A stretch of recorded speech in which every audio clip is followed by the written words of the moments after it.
All right. Thank you for joining.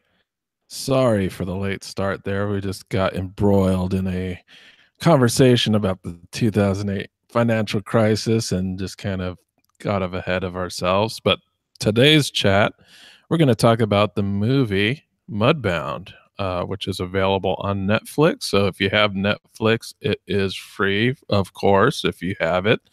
And it was nominated for multiple Academy Awards, but failed to take away any. But it is still a great movie. Um, so this week, who do we have on the panel? Looks a little short this week, but hopefully there might be a couple others joining in.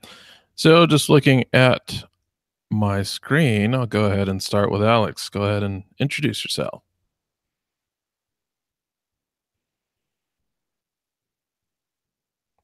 Uh-oh.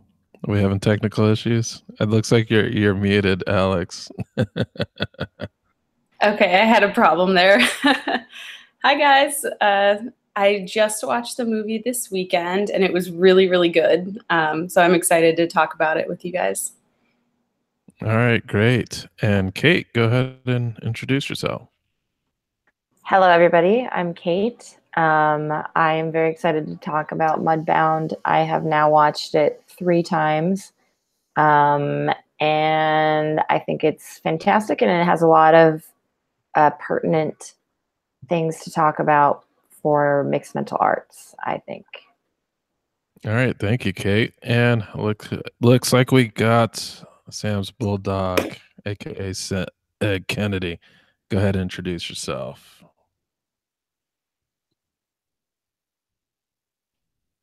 You actually just did the opposite. You muted yourself. I'm here now. Hi, everybody. This is Edward Kennedy, also known as Sam's Bulldog. Hope everybody's having a wonderful Memorial Day weekend. Glad to join the chat. All right, so great. Let's start off by talking about the synopsis of this movie. Since Kate has seen it 3 more times than I have, well, actually 2, I've seen it once. Could you go ahead and run down on the synopsis of the movie? Sure. So, spoiler alert, if you have not seen this movie, I might hold off on the big ending, but we'll see. Anyways, Mudbound is based on the novel by the same name, Mudbound by Hilary Jordan. It's about 2 families, one white, one black, and covers the time period pre-World War II to post-World War II, just like a little bit in the beginning, a little bit in the end, or a little bit afterwards, I should say. And it's around 2 main families, McAllens, that's the white, or McAllens, that's the white family, and then the Jacksons, that's the black family. And do you want me to go through everything that happens, or how much should I share about this movie? I guess basically you could do just a basic overview. Yeah. You don't have to go like super deep into the plot, but just kind of just like the basic overview of the movie. Yeah, I'm a terrible movie overviewer, so I apologize. So basically, what happens is these 2 different families in Mississippi are struggling with lots of similar issues economically. A man from each one of the families goes off to fight in World War II, comes back. They both have post-traumatic stress disorder. They both have a lot of issues returning back to their home culture after being away. And it's just really interesting the way that they weave together these 2 different groups of people, and who finds some solace working together and who cannot. It's a lot about their cultures, and yeah, sorry.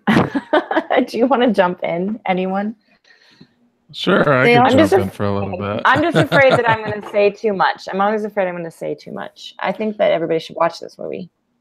Yeah, I think even if we do spoil things, it's still completely worth a watch. Um, but maybe we could just like block off the end part for the most part. And that would be probably like the last 10-ish minutes of the movie. But um, yeah, so these two men, they form a bond through shared experience from the war. Um, and in their own families, they're also having struggles.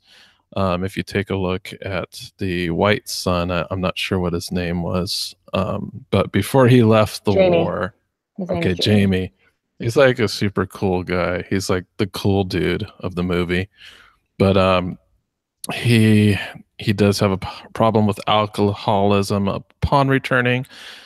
Before he left, they kind of foreshadowed like a relationship between his brother's wife and himself.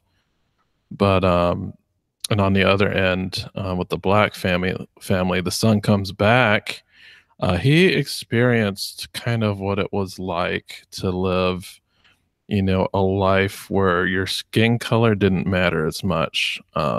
While he was off towards the end of the war and stationed in Germany, he did meet a woman, and they shacked up together for a while until he received orders to go home, which was kind of like a heart wrenching moment for him, of course, and for his wife or girlfriend at that time.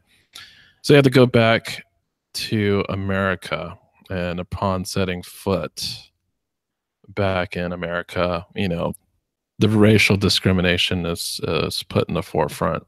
I think there is one point in the movie where he goes to buy his mom some candy and, kind of some welcome home gifts. When returning to his family, he goes into the local store, and he knows the people that work there. And he has money now. He can actually buy things because of the salary he made as, a soldier. So he goes and buys things that his family normally wouldn't have.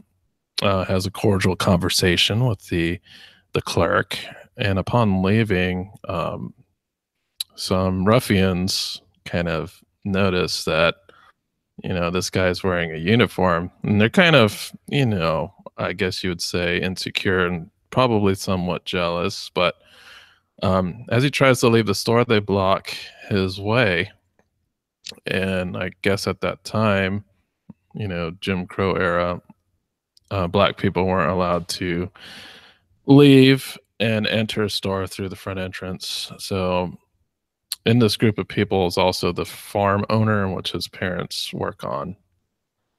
So they come to a disagreement. The farm owner tries to calm it down a bit, and then he does leave out the back. There was almost an altercation there. He goes home, very frustrated about the way he's being treated at home after fighting for his own country. Later that evening, the farm owner comes over to his house to kind of square things.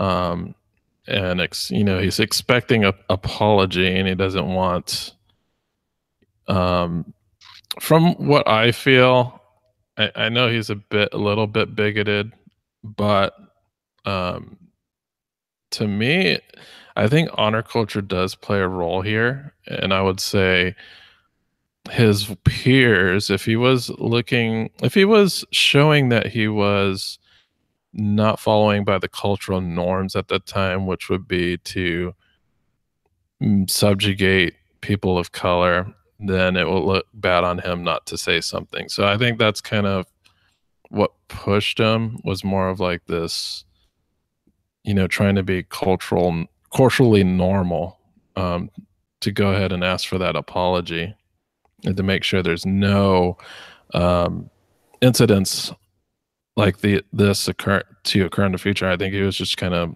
trying to stop it from blowing up and getting worse. So and they do their thing, and he's like, he does apologize. He doesn't want to put his parents through the ringer either. You know, this is their livelihood. He doesn't want to be a problem causer. But yeah, things seem resolved there. But that's just like one point in the movie that kind of shows you kind of where it's going to head at that point in time. You see at that point, you know, there's going to be some type of downward spiral with kind of the racist tensions that are set at that moment in the movie. But further along in the movie, their sons meet. So the white farm owner, not son, but the white farm owner's brother comes to live with them, and they meet and they talk about the war. They form a bond. They kind of become each other's therapists in a way. And as a white man, he treats him more like an equal. So there were some taboos at the time that it seemed that you couldn't let a Negro ride up front with you in a truck, things like that. Like he would go and ask him, "Hey, I'm going to go to the store tomorrow. Do you want to ride?" So he'd come pick him up.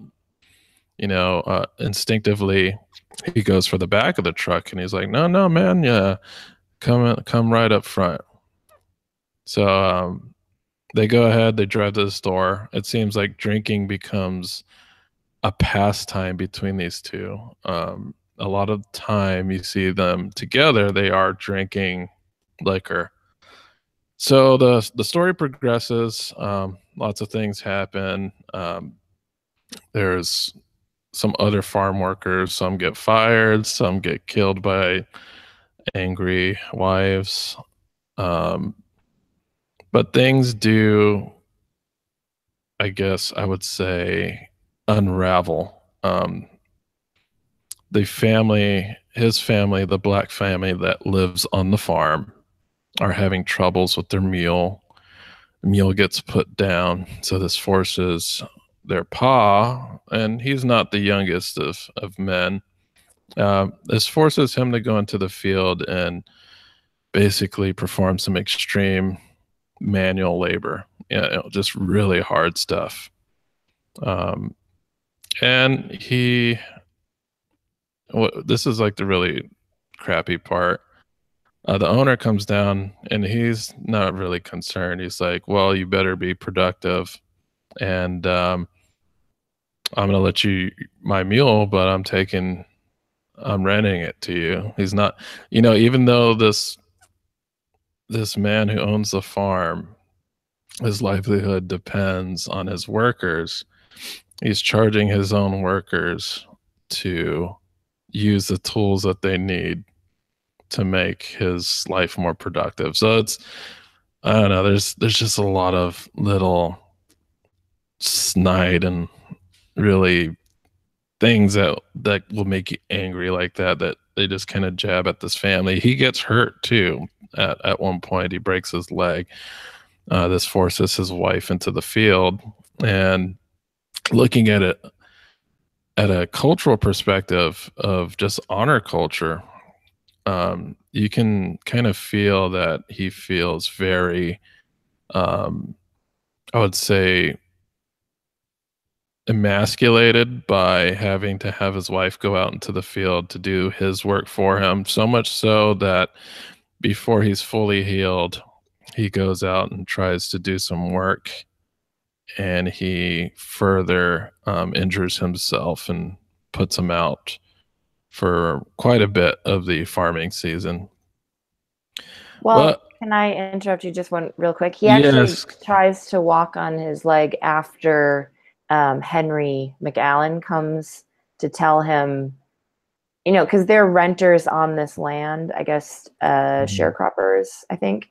And so they are paying a certain amount to Henry by farming his crops or whatever else. And he says, you know, you're not going to get it done in time, so I can rent you my mule. You don't have a choice. And that's going to pay them less money. And so he actually tries to walk on his leg, not because of him feeling bad that his wife has to go out, which he definitely does feel bad about that, but he is more worried that they're going to lose so much money because their goal is to save enough money to to buy their own piece of land. Yeah, I think that as well. But I think there's just like a cultural factor. And I think they're trying to make us as a viewer feel a little bit like that, that he had lost his pride because of his injury a bit. How he was laid up in the Definitely. house. That gets and- especially, I think they mentioned that when she goes to work for the White family as like a home, like a housekeeper kind of, and he like doesn't want her to work there. And she's saying, but it'll be more money. Yeah, and I don't think it's necessarily that he doesn't want her to work. It's that he doesn't want to feel they're not slaves. He's like, we don't work for this white family. We work for ourselves. We rent this land. But then it just gets economically more and more difficult when he breaks his leg, when the rain comes, all of these different things. So I think you're right, Dustin. Like, he definitely feels emasculated, but one of the things that I love about, he's actually my favorite character, Hap, in the whole movie, is because he is able to balance all of these different cultural pressures fairly well in the movie. I mean, he can see the bigger picture the entire time. I totally agree with you. And I think that really, really plays out in the end. Like, I don't want to spoil too much. Like, the end and the beginning of the movie are basically identical. So, the beginning of the movie, they bury their father, and the brothers ask the Hap's family as they're leaving the farm, and there's very good reason for them to leave the farm. Can you bury my father? Can you help me bury my father? And what you would expect Hap to do would be to outright refuse, right? But he does, help them out. And, he had to be pretty emotionally strong to be able to do something like that for this family. Even though, the horrific event that happened, not very long before that, and the events that led up to his death. So yeah, and I think that what everyone's been saying so far too about Hap also reminded me of how I was thinking throughout the movie about how both the black family and the white family have the same honor culture, because the black family got their honor culture from the white family, right?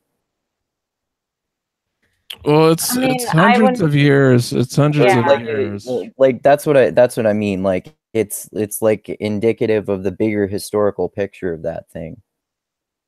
Well, I mean, that white family is American as well. I think Dustin probably can speak to this more because he's read the book, Black Rednecks. No, I didn't read it. I didn't read the book. Oh. Well, anyways, you were saying black rednecks, white liberals, right? Yeah. Well, what I'll yeah, say though is that book I've read. Yeah. the South was settled by the Scotch Irish. Correct me if I'm wrong, if I say anything wrong, but it was settled by the Scotch Irish, and that's where the cultural comes from. And so it's not that the Jacksons got their culture from the McAllens. Like, they're not slaves. They're just two separate families. They're definitely a different, socioeconomic strata, whatever the word is, like different levels than each other. But it's not like they just got their culture from that family. Like, the South got its culture from the Scotch Irish, which is an honor culture because the Scotch Irish were herding cultures way, way back, and developed that culture of honor. And so all the people, or, the majority of the people in the South have that culture of honor. So it's a shared, like you said, it is a shared culture. It's just, I don't think we should say that the black family got their culture from the white family. It's a little misleading, I think. Word. Yeah. And then Henry McAllen is also an odd case as well. He was a kind of a little bit of enigma to me, and that was mainly because it looked like he was an engineer and basically would be more in the professional class of jobs, and he went down to become a farmer because his father had a dream to be a farmer, and that kind of Well, no, his grandfather. his So grandfather. I Yeah, think that's this right. is a good example of how culture binds you. So he goes off, gets his degree at Ole Miss, I think it is, in electrical engineering or whatever it is. And yet he surprises the hell out of his wife Laura by saying, "Oh, by the way, I bought this farm. We're gonna move down there. Haven't I ever told you that I always wanted to own a farm?" And she's like, what? Like, no, you didn't. I would remember. Like, you did not do that. I married an engineer. She doesn't say that, but I'm sure that's what she's thinking. And so he talks about his backstory. His grandfather has this very meaningful moment with him. His grandfather had slaves and all this stuff, and he picks up dirt and he's like, "You're holding dirt. I'm holding land because I own it. And one day this land will be yours." And it never gets to him because Pappy, his father, sold it just because he didn't care. They don't go into the details. But yeah, I agree. Henry is also a really interesting character. And somebody on the YouTube chat said that it's the worst paced movie since Melancholia. I do not agree. I think that it definitely has pacing problems. And like for me personally, this book adaptation should have been a miniseries, not a 2-hour movie. But that's just the way it is. Like, I don't know if they couldn't get the funding for a miniseries, if they didn't want to do a miniseries or whatever. So they had to cut a lot.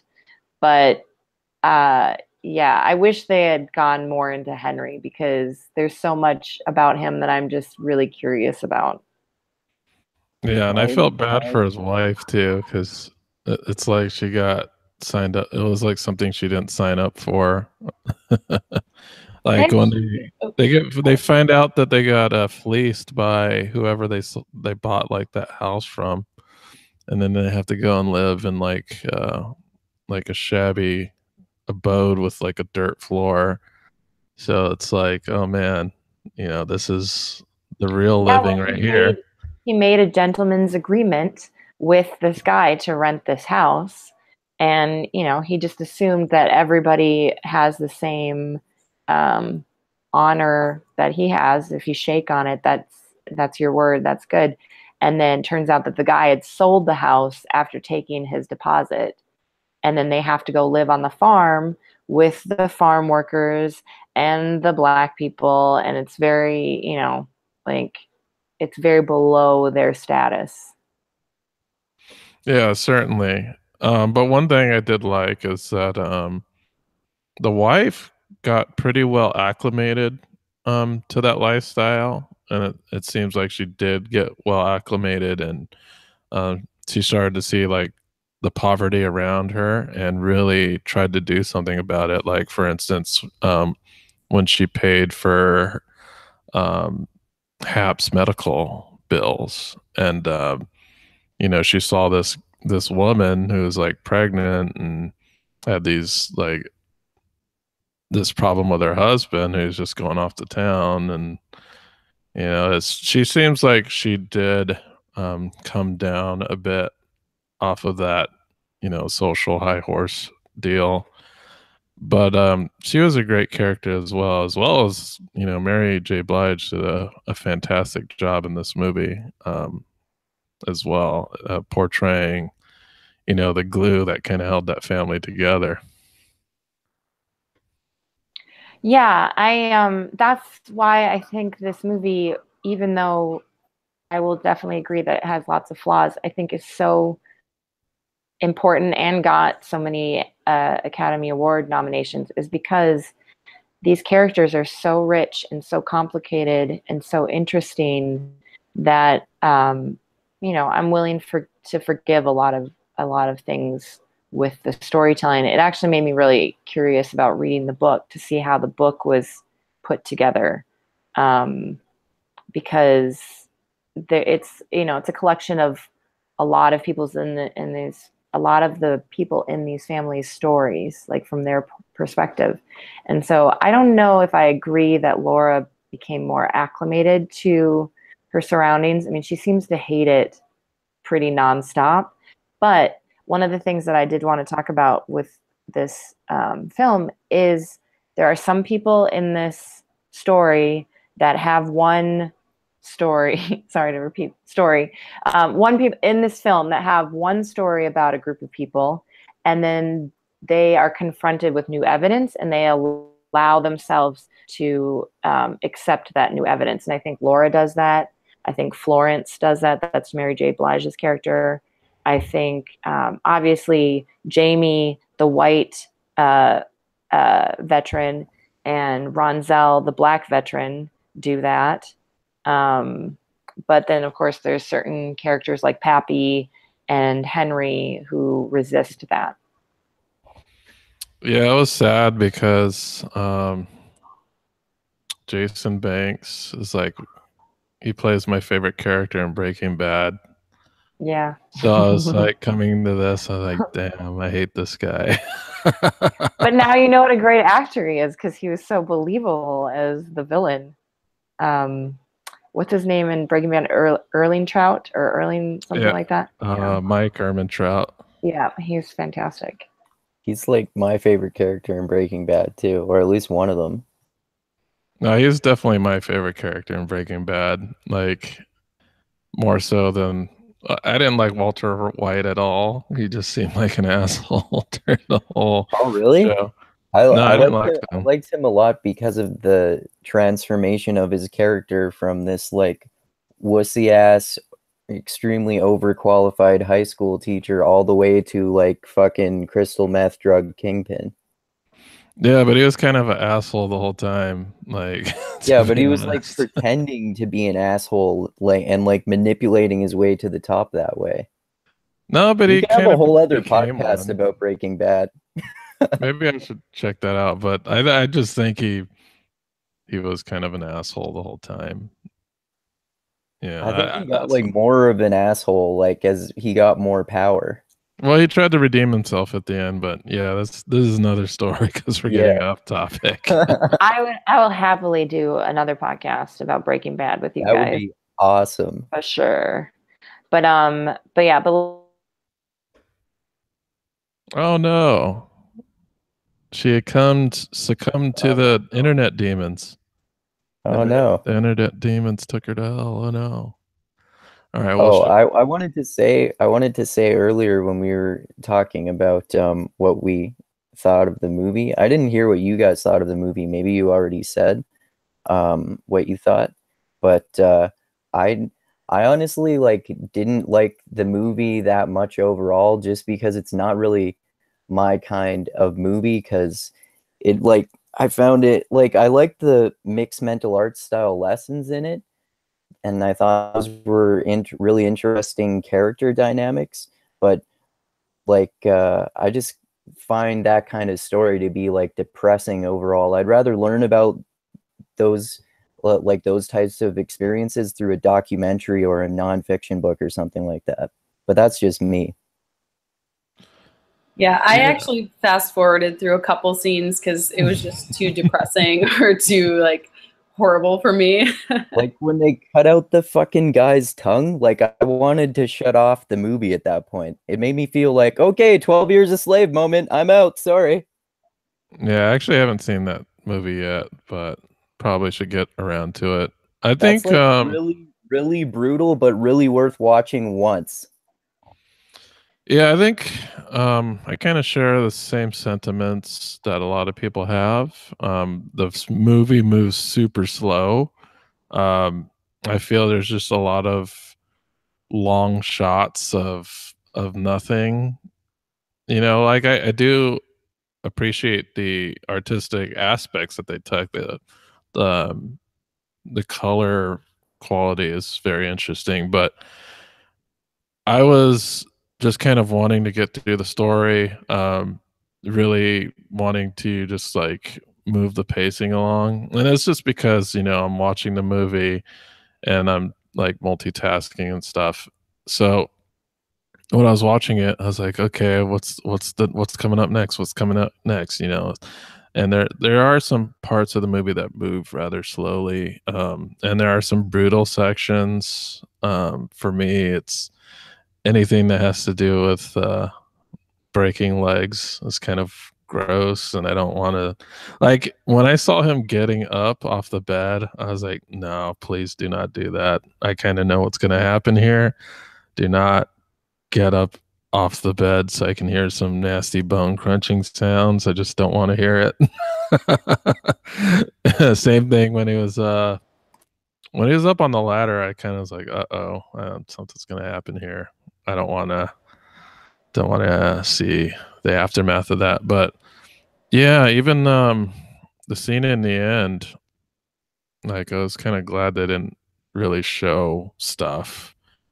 But yeah, that was pretty brutal. But yeah, I felt like they could have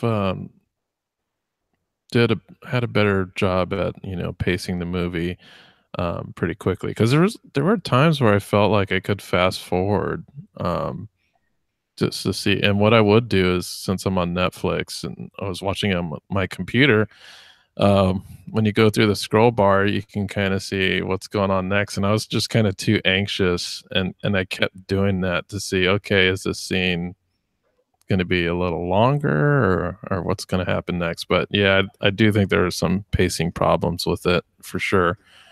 But I did enjoy the story. I liked the story. It was a very good story. Was part of the pacing trying to make you feel like the way it was to live that kind of life? Because there was, like, besides all of the other things in the movie, I was really happy to have modern conveniences and not have to work a field. Yeah, no shit. Okay, so this is what I will say. Pacing is sometimes the symptom and not the actual issue. So I think there's a couple of big, like, just to talk about the film construction, the craft for a minute, is I think one thing is that this was an adaptation from a book. Novels and films are completely different mediums. So it's like trying to put a book into a haiku or whatever. That's ridiculous. Like, how would you... Have you read the book, Kate? I have not. Oh, okay. Has anyone read the book? I don't think so. Not on this No, call. I mean, no. people in the world have. Well, I want to yeah. read the book. I'm interested to see how it's constructed, like I said. But so, like a lot. Here's the thing: when you adapt a book, you're damned if you do, damned if you don't. If you leave out certain things from the book, people get mad and they're like, "Oh, they changed this part of the book," blah blah blah. I personally, so I have a friend who just did a pitch for a book that I was helping her with, and I had not read the book, so I had the luxury of just saying, I think you should cut this. I think you should condense these characters into one person, blah, blah, blah, because the film is a different medium. And so it doesn't make sense to me to tell it the same way. And if you're really interested in the book, read that and watch the movie and think of them as two different interpretations of the same world. So I think that's part of the problem, that there was too much in this movie, which is why I was like, it would have been way better as a one season show or a miniseries. There were lots of things like when Vera shows up and she's going to kill Carl. I put on the, so I've watched it 3 times. I put on the subtitles the last time because I was like, well, I don't know what she is talking about. It's not clear. Did Carl molest her daughters? That's what it kind of seems like. And that's why she wants to kill him, because she references her daughters. But then what's he doing in town? Is he visiting another woman? Who the fuck knows? What does that have to do with the story of the McAllens and the Jacksons, except to just create this world of how shitty their life was in Mississippi on the farm. That's why this movie was fucking depressing. Yeah, yeah. But it does end with hope. There is hope at the end. But anyway, so I think that's one thing with the pacing is they tried to cram too much in. And you know, it's like Sophie's Choice. What do you cut? If you love the book so much, there's lots of beautiful scenes. And I think this is a symptom of people not really understanding what it is that they want to focus on in this movie. The strongest part of this movie, I think we will probably all agree, is the relationship between Jamie and Ronzel and how that plays out. But Agreed. yeah, but there's a lot else going on.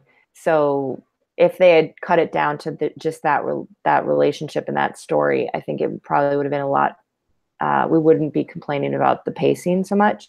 And then the other thing with pacing is so there's when the story is just slow moving, there's not a lot of going on. So there's a lot of side story going on in this film, which is why I think it feels kind of slow, because scenes don't necessarily have to do with each other. We jump around through characters. We see different things that don't really make sense. So it's kind of like this movie is really slow. I could just come in and come out at any point. And then there's actual like movies that don't have enough escalations, enough things getting worse and worse or more interesting, more fascinating, that then you just kind of get bored. So that's my little soapbox about pacing. So a lot of times I think it's people are talking about different like root causes that come out the same way, where it feels like a movie is dragging on, if that makes sense. Yeah, it seems Yeah. like the end of the movie, they just kind of pushed it a lot at the end to create a climax instead of kind of slowly building the tension of that. Yeah. I mean, I felt like the tension was building because you know constantly like what they're doing is wrong. They are going to get caught. Like that builds and builds. But the problem for me was the resolution is so fast. And it's like, wait, Jamie's in Los Angeles? And like, Yeah, like and it was so abrupt that I almost didn't buy it. You know what I mean? well, and also the voiceover for Ronzel is very much it almost is like, what if I did this? Not that I did this, not that I went to Germany, not that I got myself off laudanum and self-pity and all this stuff. It's kind of like, what if I did it? And so does he do it? You know, like I said, like if I don't know how the book is for like constructed, so I'm interested to see that. But from the movie perspective, you know, there's a lot. I was trying to figure out what the movie math was, the story math was of this film, and I was having a really hard time. And I was like, that's because it's not clear, because it doesn't have a clear equation of this is where we start, this is the midpoint, and this is the resolution. It's a lot of mini stories and things going on. Which, not to say, I know we're kind of shitting on the movie. It's not to say, like I said, I watched it 3 times. I recommended that we talk about it because I think there's a lot of great stuff in here. But I think has Shakespeare or whatever example you want to give as the ultimate in storytelling. Yeah, and I also like you guys also really like the relationship between the 2 war veterans, like their shared experience in war and how it brought them together and overpowered their like cultural and racial differences. Yeah, and there was an interesting dichotomy. It seemed like Ronson loved it. I'm sorry, Ronson kind of loved his experience there, while Jamie kind of loathed his experience there. Well, And, yeah, because he gets that experience of being free from racism. well, yeah, I I totally got that, but I was like, you know, it was an interesting look at how these two get together and they share their experiences, but their experiences are so different. You know, he was on the ground, Ronzel was on the ground, and Jamie spent the majority of his time in the air. So he never got to meet the people that he was dropping bombs on. You know, It's he, part he of was that it's part of that honor culture among veterans, I think, isn't it? Yeah, I mean, I don't know if honor culture is the right term, but there's Yeah, it might. definitely I a just mean like camaraderie. loyalty. Yeah. Yeah, I mean, there's definitely a camaraderie amongst people that share the same experience, whether it's war or summer camp or whatever it is. Like when you've had an experience that a lot of people don't understand, and I think this is what we should talk about as well, is like they come from a shared honor culture and they get thrust into a totally different experience, one that when they return home, nobody understands them. There's that scene when they first meet of the backfiring of the car and Jamie freaks out and Roncel is the only one that goes over to help him. And it's because he understands it's not a bomb, it's just a car. Jamie sees him shake. They have that moment of like they were both in the war and they understand something that the people around them don't, and the people around them are saying like, oh, he must have been in the war, what's wrong with him, blah blah blah. And so I think that's what brings them together initially, is that camaraderie. And you can tell that they both have. Oh, sorry. Go ahead, No, Alex. no. I was going to say there's like a parallel thing with the women too. Exactly. Florence helps, is it Laura? Yeah. Carrie Mulligan, 2 times with her kids. And both times she says, I've been through this. Like, I've had a miscarriage. I've had sick children. It's going to be okay. And they bond over that. Yes. Yeah. And that was what I was alluding to earlier, where it's like certain characters in this movie get a different story of a group that they had previously not trusted or disliked, or it's all the Dunbar number. It's like they're outside of each other's Dunbar number, and then they have this shared experience that brings them together that they can bond over. And so, like you said, with the women, it's their children. And Florence even says, after Laura steals the money from her husband and gives it to Florence for the doctor, or pays the doctor, whatever she does, Florence says, before that moment, I thought all white people were the same. I thought they were all bad. And Roncel has a similar moment with Jamie where he's like, why are you being so nice to me? And then at the end, when they say goodbye to each other, he says, you might be one of the good ones. Yeah, and it's also interesting too, like the moment where Jamie had his turnaround was he was basically at the point where he thought he was going to die in war. His bomber was attacked by an enemy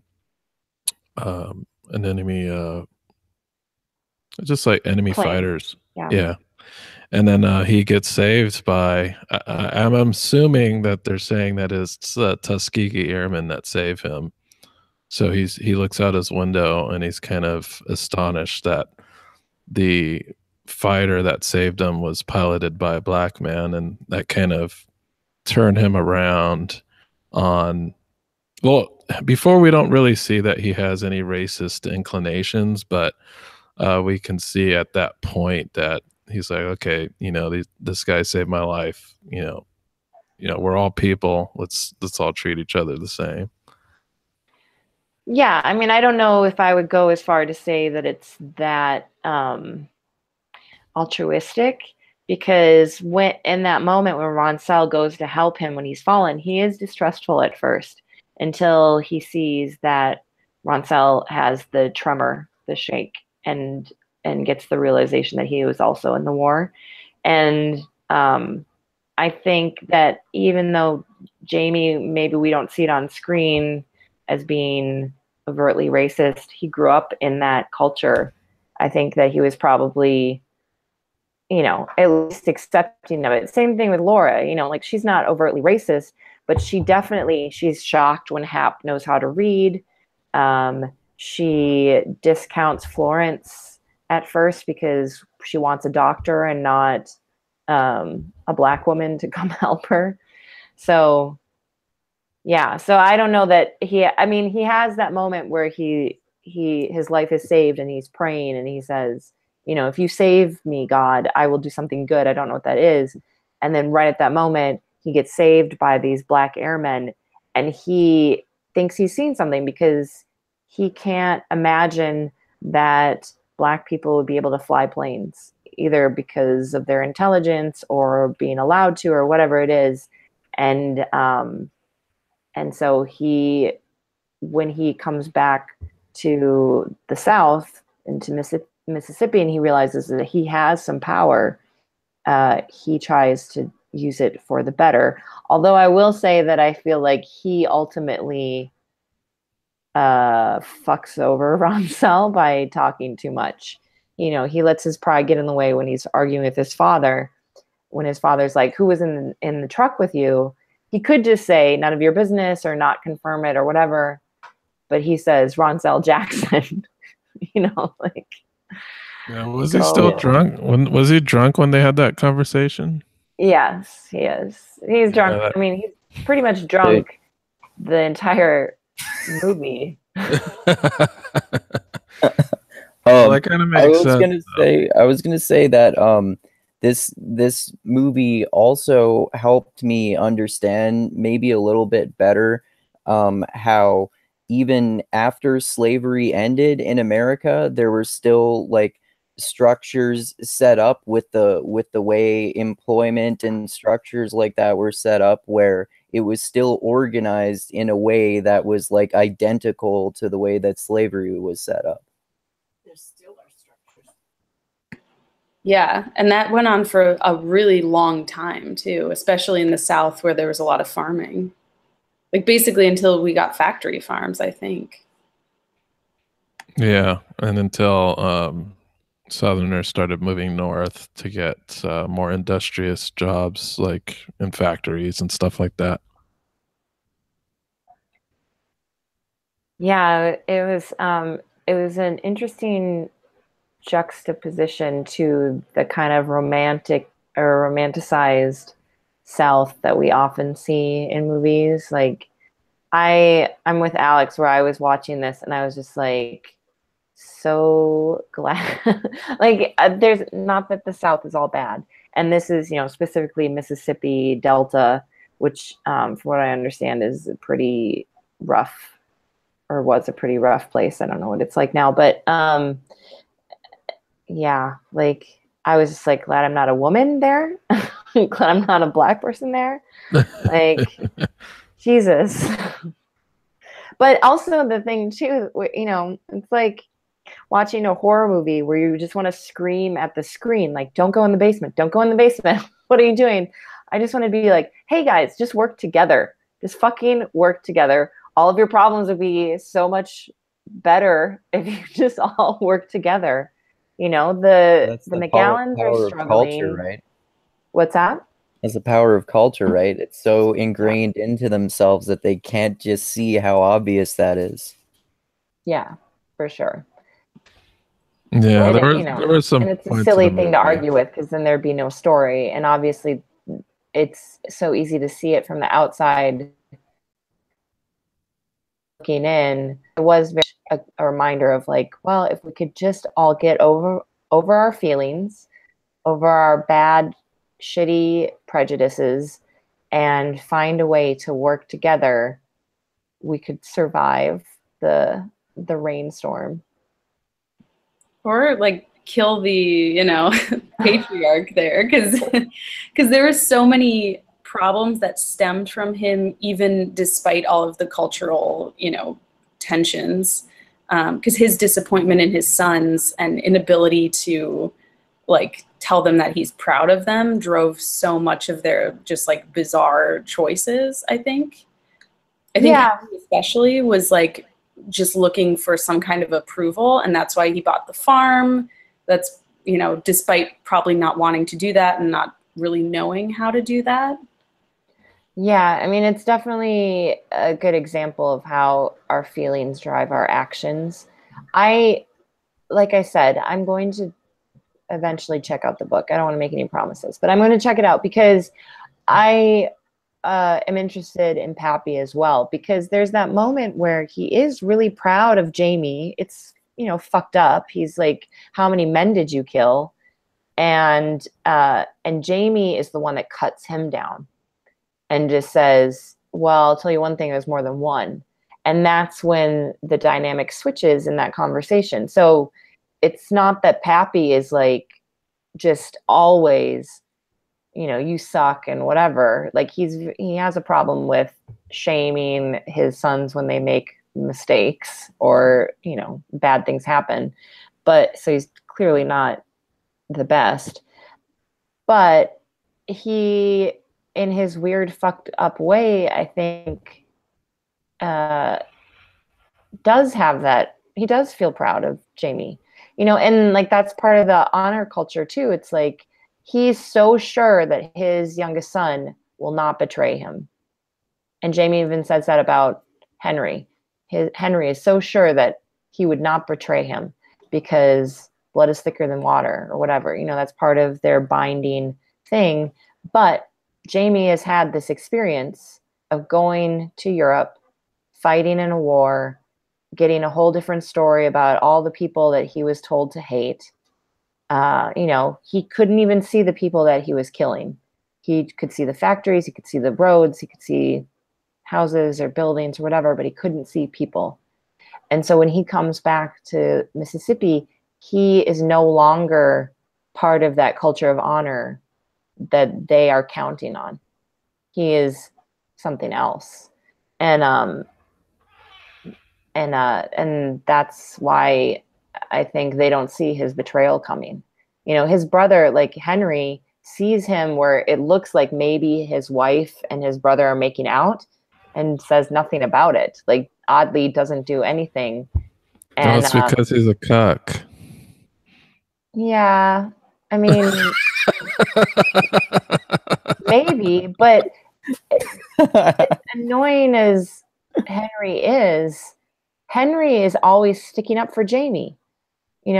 Jamie is so sure in that opening part of the movie that Henry is going to leave him to drown. And because he knows that spoiler alert. So we've already kind of like spoiled a lot of the movie. So if you haven't watched it, then stop this now and go watch it if you don't want it to be spoiled. But anyways, Jamie kills his father. And so he knows that he killed his father and he's had an affair with his brother's wife. He's done all these horrible things, broken all these cultural rules. And he's so sure that he's going to get punished by his brother Henry. And yet Henry doesn't do that. And he's like, why would I ever do that? So that it Do you think Henry is oblivious that he killed his father? Or? Yeah, I wondered if he actually knew the whole story. I don't think he knows that he killed his father. I think that how could he not know that there's something up between Henry and his wife? He knew about that because, Jamie kind of threw it in his face, Yeah, I mean, he says, you don't even see how miserable your wife is. And he's mad about it. And like, he does ultimately he kicks Jamie off the farm, although then that kind of goes away because the father dies or whatever. I think what it is though, is that's culture binding and blinding Henry. So Henry, if we were to sit Henry down and talk to him and say, okay, you didn't know this was going on, you didn't see these red flags, I think he would be like, well, yes, I saw all these things happening. It seemed very suspicious, but there's no way. I know my little brother. There is no way that he would betray me. And that's the blinding of his culture. He doesn't think, because those are the rules that he sticks to. He can't, and his father too. His father's like, I said my son will not talk. And so he takes him home, he puts the blanket on him, like tucks him into bed. And then an hour and a half later, or whatever the fuck it is, Jamie gets up and smothers his father.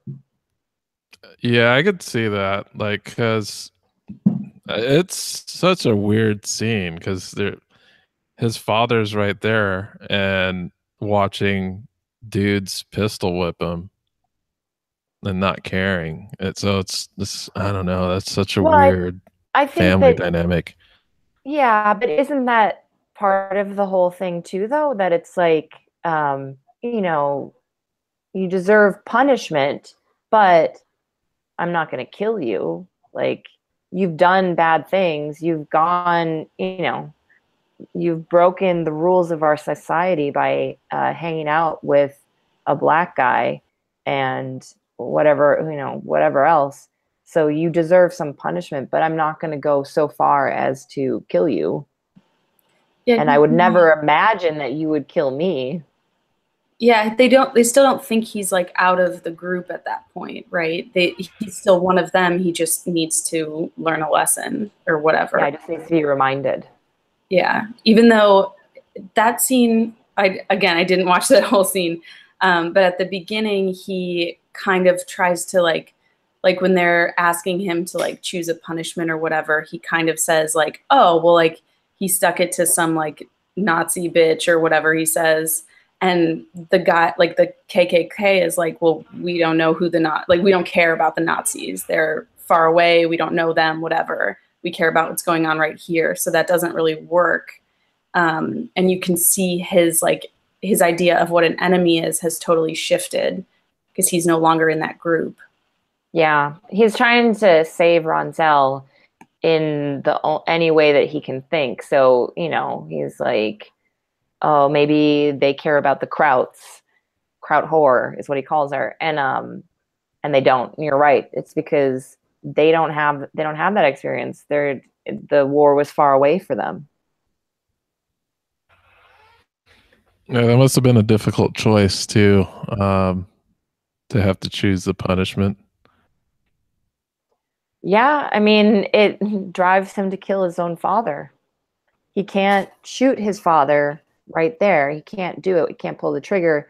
But after he has that experience of having to betray his friend, he ultimately is like, I can't let this go without any, you know, that's why he says at the end, I hope that the untimely death of my father somehow brought the Jackson family some peace, although I must admit it brings me none.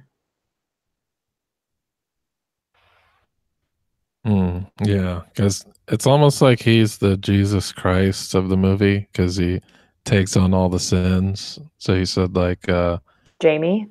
yeah, like he, like he, I don't want to call him a Jesus Christ exactly, but like he's the one that kind of takes everything in, takes all the sins, and then sacrifices himself, I guess. And also murders his father. Yeah. Well, Jesus doesn't murder his father. Well, he's like as far as I know, weird Jesus, like an abnormal Jesus. I mean, A more interesting Jesus. Don't get me wrong. I like Jamie. He's got that like Errol Flynn, rakish good looks and like that Hemingway self-hatred that's like very he's very charismatic, but I think he gets it pretty easy as well. You know, I mean, not easy, like I'm sure it's difficult and traumatic for him flying, and his co-pilot is shot, his tail gunner is shot, and he's just waiting to die. Like, I'm not saying that that's easy, but he, you know, he gets out of his culture and doesn't face the same kind of consequences that, for instance, Ronzel does. I mean, Ronzel almost loses his life. Jamie gets beat up badly, but he clearly hates his father. So losing his father doesn't seem like a consequence to me. It's like he finally gets the courage to kill the man that he thinks is horrible. And then he has sex with his brother's wife, who he's been pining after for a while. And then he gets to go off to Los Angeles. And I don't know. We don't know what happens, though. We don't know what happens, but he's wearing a suit and he's standing at the train station and he's probably doing pretty well. I don't know. You don't think he like not necessarily feels remorse, but like feels feels bad about killing his father because, like, how he talks about it, how it's hard to kill people. I mean, I don't know. I'm just guessing from what I was given from the movie, and so he says he doesn't get any peace. So sure, I'm sure that he feels something about it, but I don't know. I mean, he still gets away with it. He still, like, to me, although I like Jamie very much, I don't necessarily see him. I don't know. It's complicated. All these characters are so complicated, which is why I like them.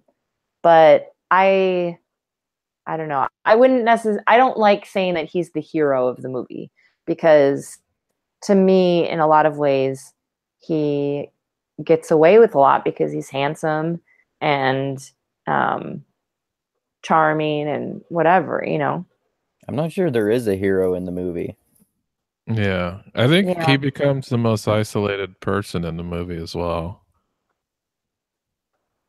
Like he becomes completely isolated. Like, he has no family now, basically, because of what happened between his brother and his wife, and then killed off his own father.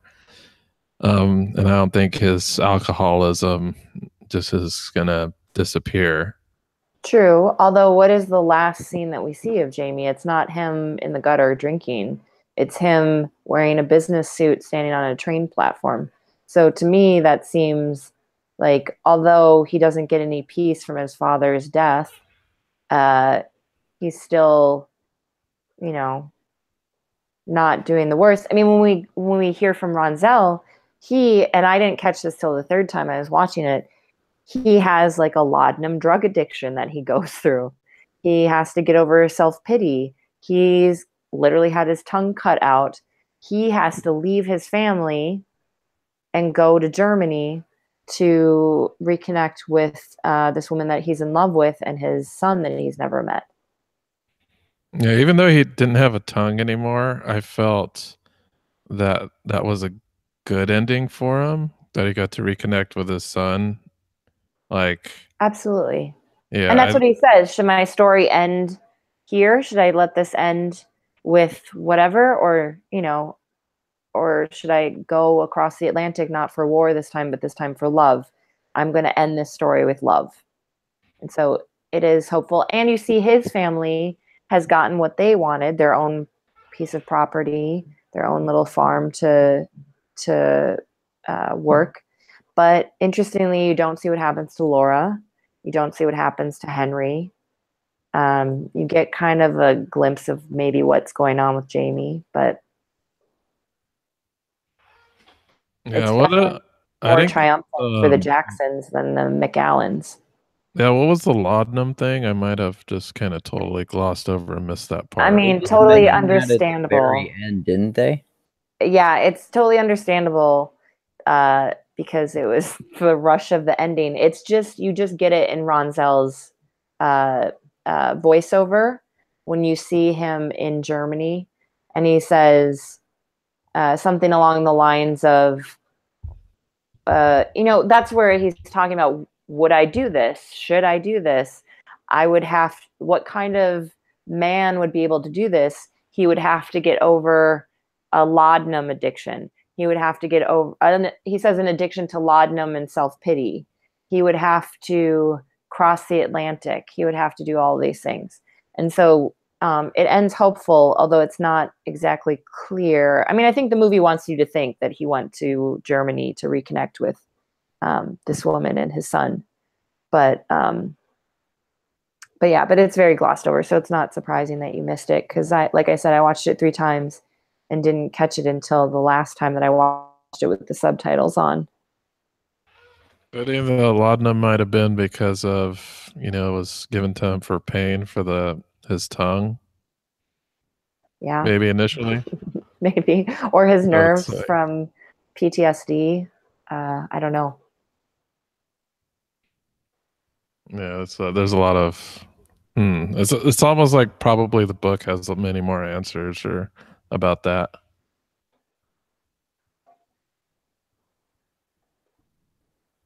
Yeah, I was just looking it up right now. It's like some.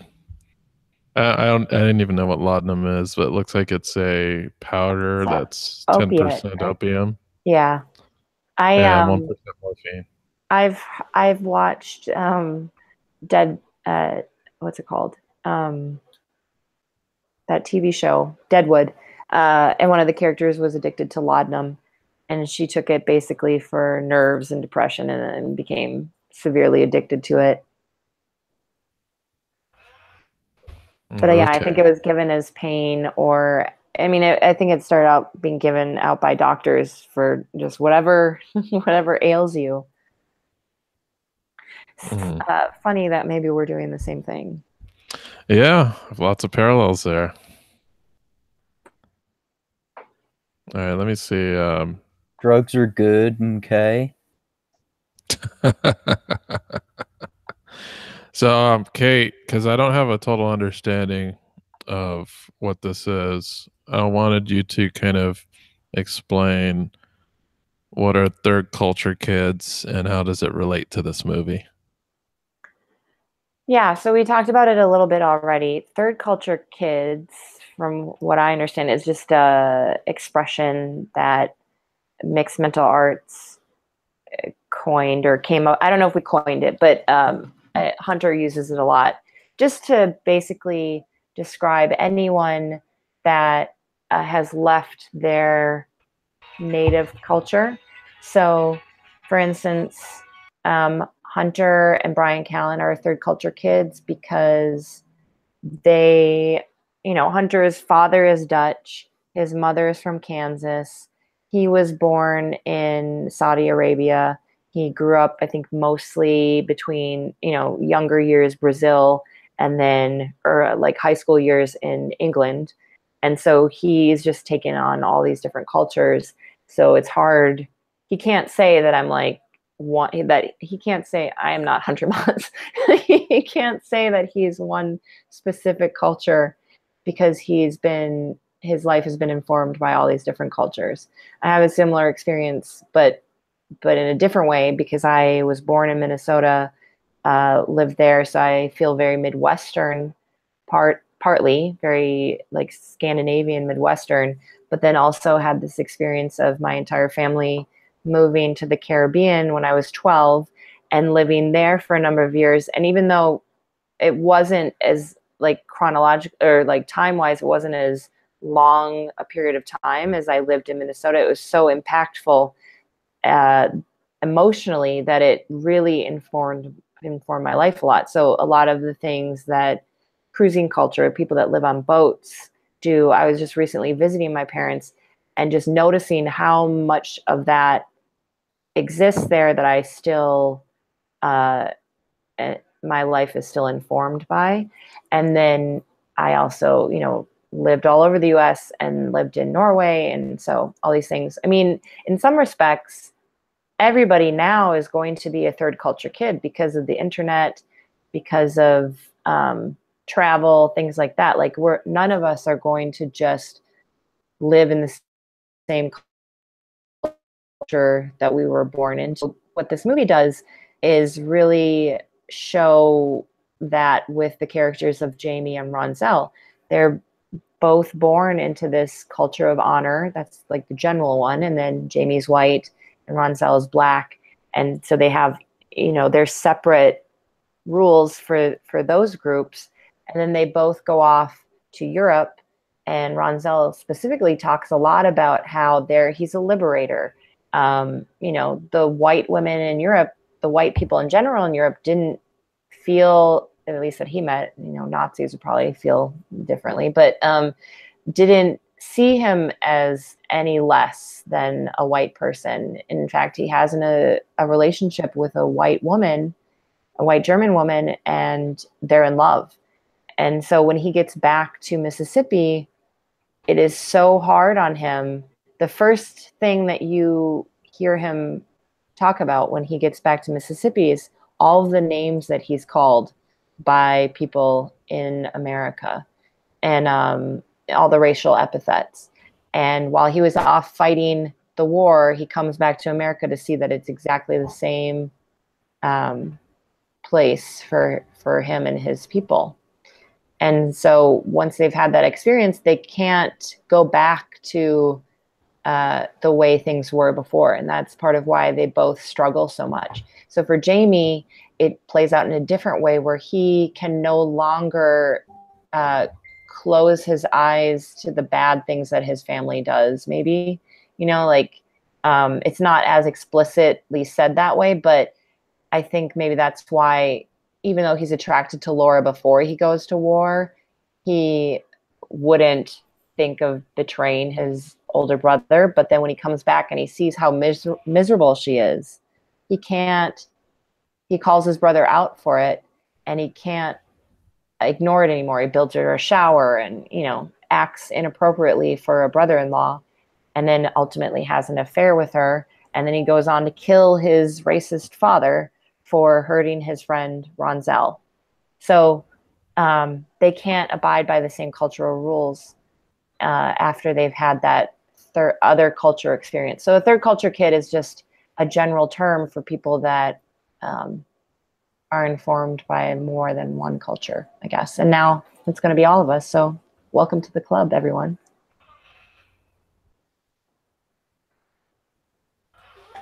Welcome to the jungle. I think that's especially true these days because people, they go off to college usually in places that are nowhere near where they live. And then maybe they stay in that city or move to a different city, and you're just experiencing something totally different. Yeah, absolutely. And there's lots of different ways of becoming a third culture kid. And I think, it's not necessarily that this is new for sure. Wars and getting married into another family or group has always done this. I think now it's just like with everything, the environment is changing so much faster than it has in the past that it's going to be a lot more. And so what Katie O'Brien in the mixed mental arts community coined this as is humanity's first family dinner. Like now all of a sudden, our families are much bigger and more diverse, and we're going to have to figure out a way to make it work so that we can all have partake in the benefits of all these different cultures.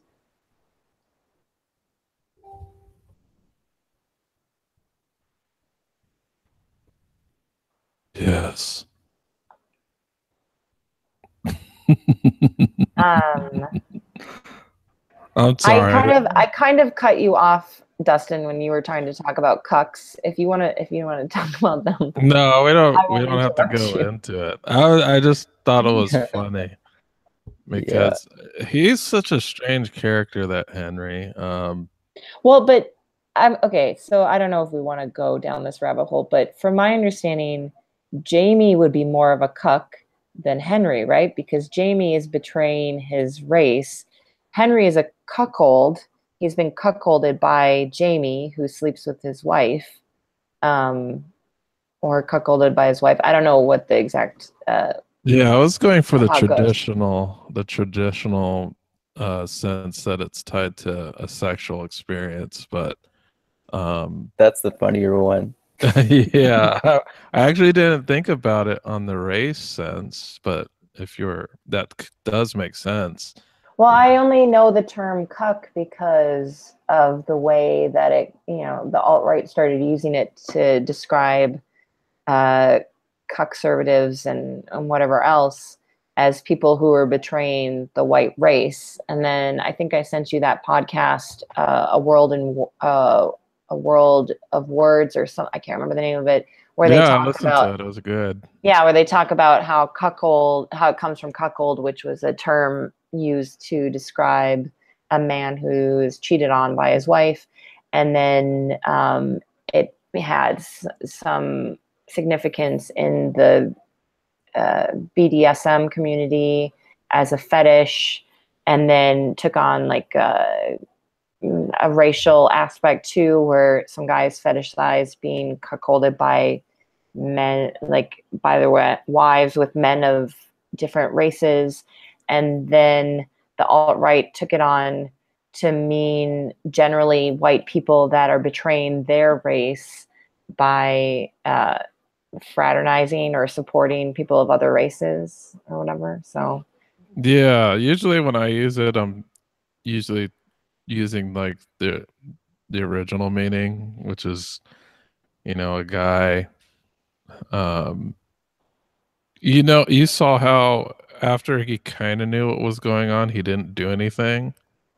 That's what I meant. oh, That he, like you think that Henry knows that his wife and his brother are having an affair and he just lets it happen? well, I think he has like a inkling of it, but he doesn't confront it. Like you even mentioned that he saw something strange and he never brought it up, right? Yeah, well, there's that moment where Jamie is having some kind of flashback or some kind of meltdown on the porch where he's very drunk, and Laura goes out to comfort him, and then he realizes it's her. She's like, it's me, it's okay. And then he realizes it's her, and he says, I can't, I have to go.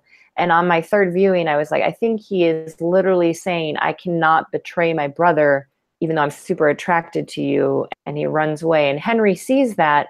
And from his perspective, it looks almost like they're making out. I mean, they're hugging and whatever else, but it almost looks like they're making out. And Henry doesn't do anything about it. I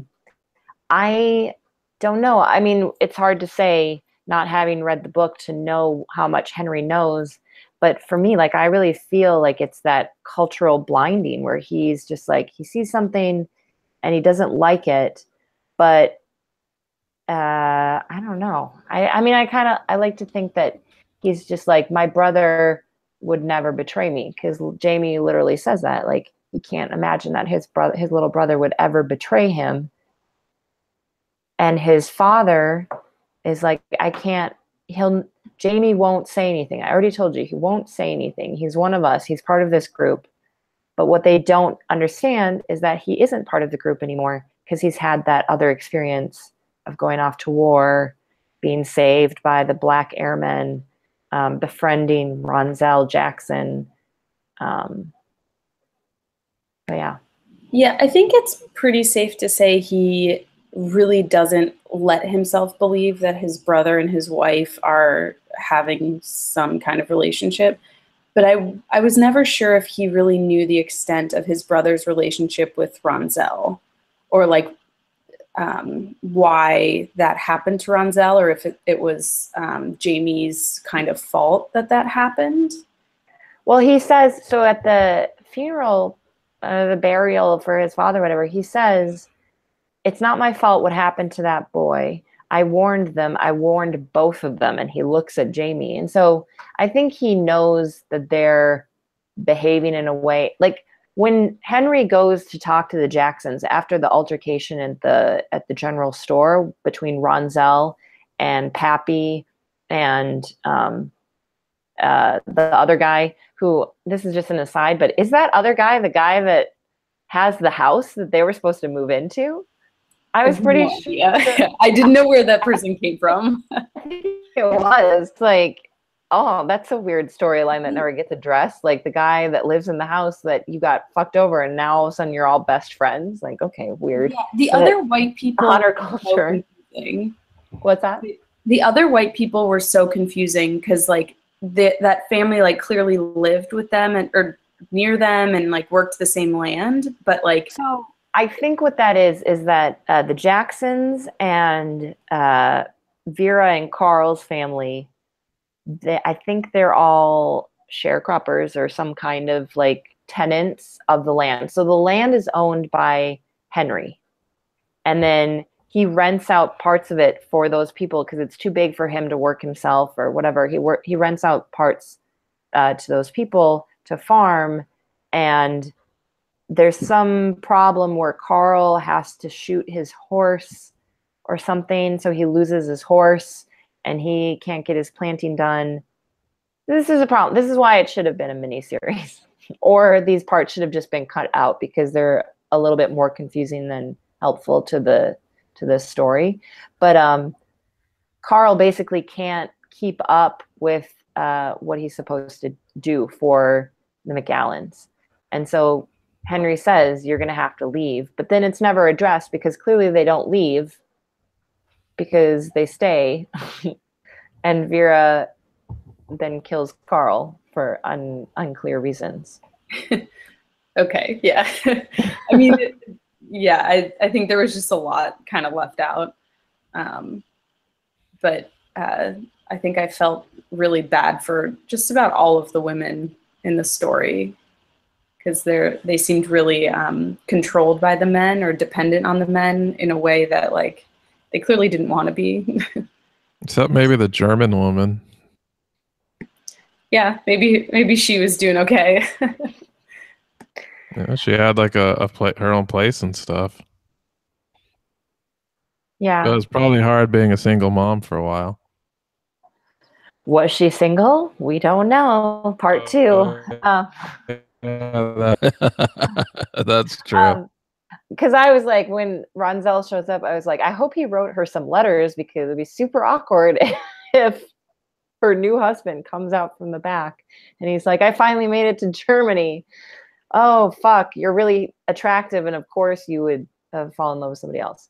No, I agree. Although Laura has that whole thing of like really loving domestic life. And even though she's not a big fan of Henry's lovemaking, she's really sad when he punishes her and stops having sex with her because that made her feel like a real wife. And that's what she feels she was put on this earth to do. So I think, I think part of her struggles with that, thinking he's doing the wrong thing by charging the Jacksons for the mule. And so she steals the money from her husband and gives it to the doctor to take care of Hap. But at the other part, like that's what's so interesting about this story is that there's people struggling within their cultures. So she, on the one hand, really loves that culture. Henry rescues her from her life of being an old maid. That's how she feels.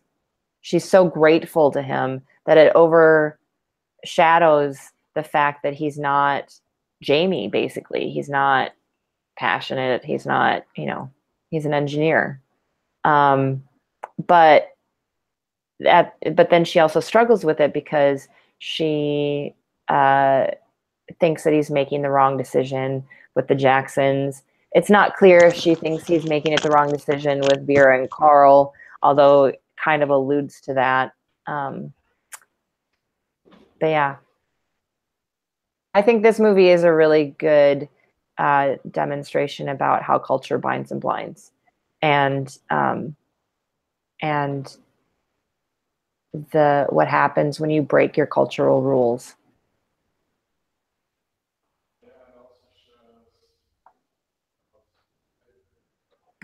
Yeah, I did. I liked how they were. Oh, sorry. No, go ahead. Oh, I was just gonna say, when she gets that money from the safe, isn't it like it made me think it was her own secret safe or something, because she mentioned that the combination was the day that was the end of the Civil War, and there was no way her husband could possibly know the date, so he would know the combination. Just one minor thing that maybe I interpreted that wrong, but that's kind of what I thought. Yeah, he underestimated her. Yeah. Oh, okay. So actually, you did misinterpret that. So the date that she's referring to, the combination, is the date that the Confederate Army crushed the Union Army in some battle. It's too bad Isaiah's not here because he would know. But it's some battle where the Confederates crushed the Union soldiers. Not the date of the end. Okay. And she says, The Battle of Richmond, I think. Yeah. And she says, I don't think Henry knew that I knew the combination. And so she opens the safe, which is Henry's money, because he's the husband, he's the man, and she takes the money and pays for, I think, a Jewish doctor to go visit Hap to help him, because she feels so bad because now she's has this relationship with Florence. It's not just, I think, that Florence is the housekeeper now and she needs the help. That's what she's trying to say to Henry. But I think she actually feels a connection to Florence. It's not really shown that strongly in the film, but they have that connection through having to take care of children and having suffered. This is before the miscarriage, so they haven't gotten that far yet, but like having suffered through the fear of losing their kids to whooping cough or whatever it is. But yeah, so she takes the money, she steals it from Henry, basically. Okay, And yeah, I then, totally Henry missed never that. finds out, right? No, he does find out. That's why he stops having sex with her. Oh yeah, that's right. I should have watched it like again. No, Me and here's my the stupid thing. memory. No, it's not. Here's the thing, Dustin. It's not your stupid memory. These are the flaws in the film. So even though the film is super powerful and has a lot of great story, I think it's an important film to watch. There's clearly flaws in it, and you can often tell where a story is going wrong when people have different versions of it. So it's not that you have a bad memory necessarily. It's just that the story is flawed. So if I had only watched it once, I would have missed a whole bunch, which is why I watched it 3 times, because I just wanted to really get it. But even when I was trying to give the overview of the movie, like I couldn't do it because I was like, well, do I just want to go piece by piece talking about everything? Because it's a very difficult movie to sum up in a couple of sentences. Were you able to come up with any movie math for this one? No, but I think Hunter Motz is trying to break in. All I was going to say is just to build off Kate's point. The whole point of stories is that they are, we remember stories because they fit well with our brains, and it taps well into, understanding of human social dynamics. It's strongly emotional. There's an inherent logic. That's why they're so memorable. And yeah, if you're having difficulty remembering a story, it suggests that it's a bad story or that there are problems with the story. The story doesn't track. So, and I think if you think, especially in the pre-written, pre-filmic era, stories would be shaped and shaped by being passed through many hands into something that was hyper memorable. Until you had things like the Iliad or the Odyssey that had evolved through such a strong oral tradition that they were able to be memorized in their entirety without being written down. So yeah, I think, Dustin, the fault lies not in your memory, but in the movie makers. All right, that's good, because I know I'm always hard on my memory. Yeah, and as far as story math, I said this earlier. Maybe my story was not very good and you missed it, but Does it require like an Einsteinian equation for this particular one? Well, so story math for films is set up, build, payoff, basically. It's set up, build, payoff. For when you look, and that, so this is all subjective. So I like to say, which is what my teacher used to always say, tools, not rules. So I very much enjoyed this film. I highly recommend this film. Do I think it's a perfect movie? No, not by any stretch of that imagination. And one of the reasons why I think it is flawed is because it doesn't have very sound story math. Story math is A plus B equals C. And, that's subjective. It's not like something that has to be. But usually when the story math is very clear, the movie has a very clear what's it about. we could all go around the chat and say, what do you think this movie is about? Like, what is the main thing that it's about? And I think we would come up with some different answers. Like I said earlier, I think we all really mostly most strongly resonated with the story between Jamie and Ronzel. And clearly a lot of people did, because when you look at the little blurb about this movie, that's what they talk about.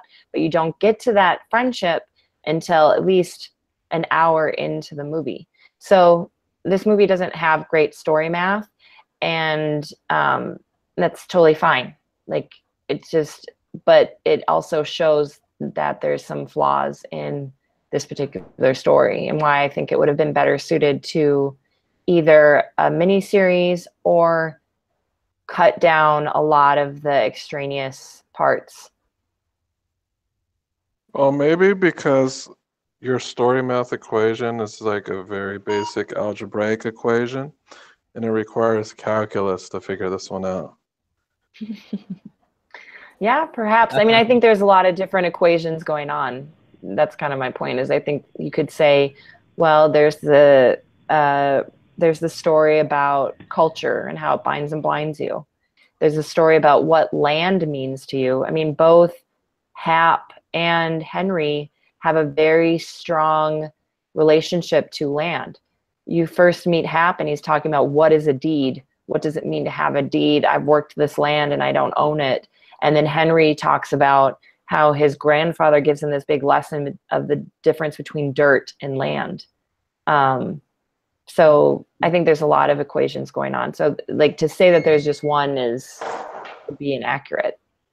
Yeah, even the title itself suggests that it is very based on this idea of land as well.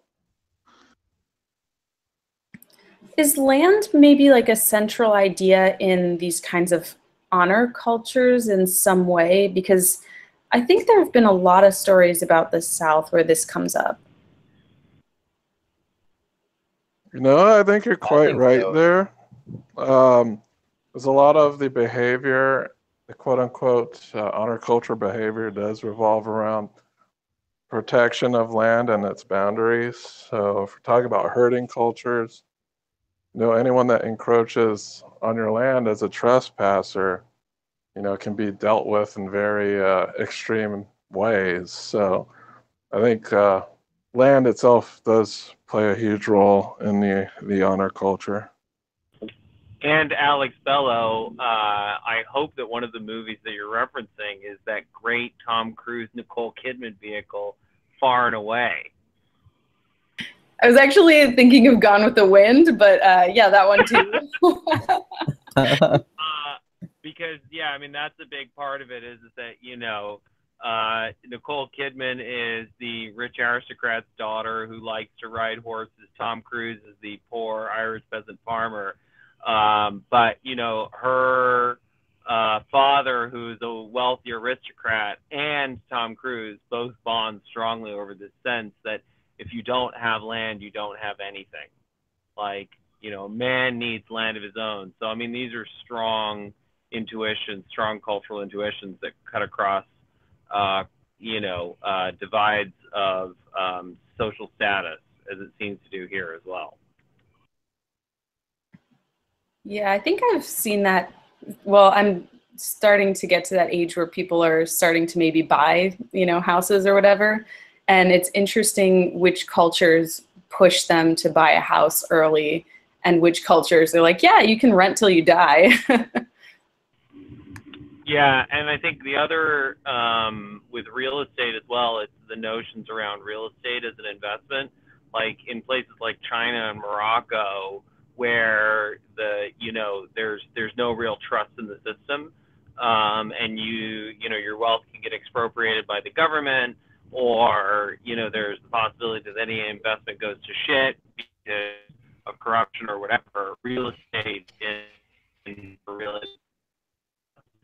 They, you know, tend to invest a lot of money.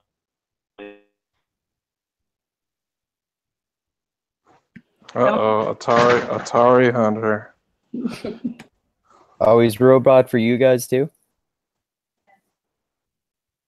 No, he sounded like a 2600 right now. Like We war all have games. a culture. Oh, like war games, you know. Shall we play a game? I'm I gonna would like guess to that Hunter play a Motz is driving through the canyon. Yeah, he's doing the whole drift thing, you know, like they do in Tokyo Drift, just going around those curves. That looks fun.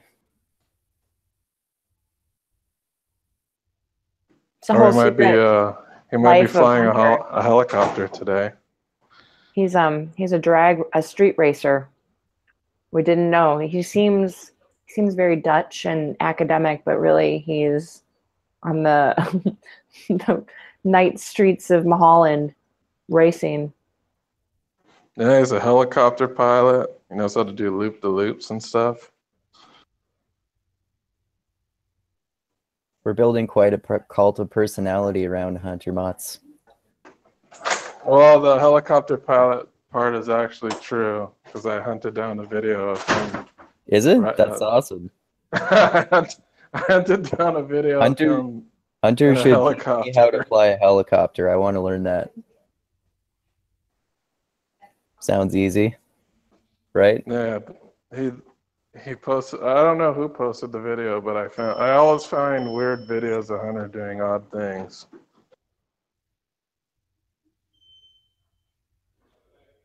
Right now, my holy grail is to find footage of him on that reality TV show, but that seems like very hard to come by. He was on a reality TV show? I would Yeah. also like to see that. 'Cause the premise of it is something about like rich people dating, right? I forgot. It was called like, it was just like a bunch of rich people and I think a bunch of normal people and they compete or something like that. I forgot the premise. It was like, but my holy grail is to hunt down this footage and present it to the world. Do that. I'm all about the reality shows, so let me know. Yeah, I forgot what it was called. Something to the richest or something. I forgot. If you look up his name, you'll find it. It's just impossible to find footage of it though. Yeah, and then once you see it, you guys will learn that reality doesn't mean reality. Doesn't mean anything. Yeah, I don't know if you guys watch The Bachelor or anything, but there's actually a guy who has devoted his entire career to spoiling the show. And then he also has a podcast where he interviews the contestants and people who are on it and just totally like tears down the entire, sham. But it really like adds to the whole thing because you get to hear what they were like doing and like certain parts they're starving the contestants and plying them with alcohol and they're like sleep deprived and it's entertaining.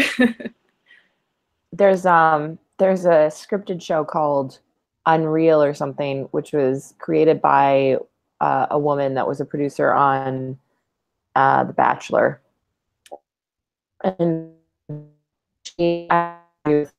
she talks about how they knew how to get the contestants to cry. So like you said, they don't let them eat, they don't let them sleep, they give them all the free alcohol they can, and then the producers get teamed up with certain contestants and try to make drama happen. But she was like, you could always get someone to cry. So if they're a teenager, you say, why do you think your parents aren't proud of you? And then kids just like start crying. And if you want a woman to cry, you say, why do you think you're still not married? That's amazing. Getting up there. Yeah, well, you don't realize like how important these basic things are to keep your, emotions in check, like food and sleep and that kind of thing. Like I guess people who like drink a lot of coffee, the producers will just somehow make it so that all of the coffee is like out when they try to go get their coffee or like whatever. So they totally like screw with their normal, their normal routine. Survival of the richest. That's what it was called. Oh, okay. Yeah, if I remember correctly, I think Hunter was valued at $20 million or something. Yeah, online there's like how much are you worth? And they do that to like celebrities. So if you Mhm. look up Hunter Mott's name, he's like on one of those sites and it shows as he's valued as 20 million. Yeah, I'm gonna tell you right now, Hunter Motz is not worth $20 million. As far as I know, he could have some secret stash that I don't know about. Not that I know his financial holdings, but I want like $1 million or so.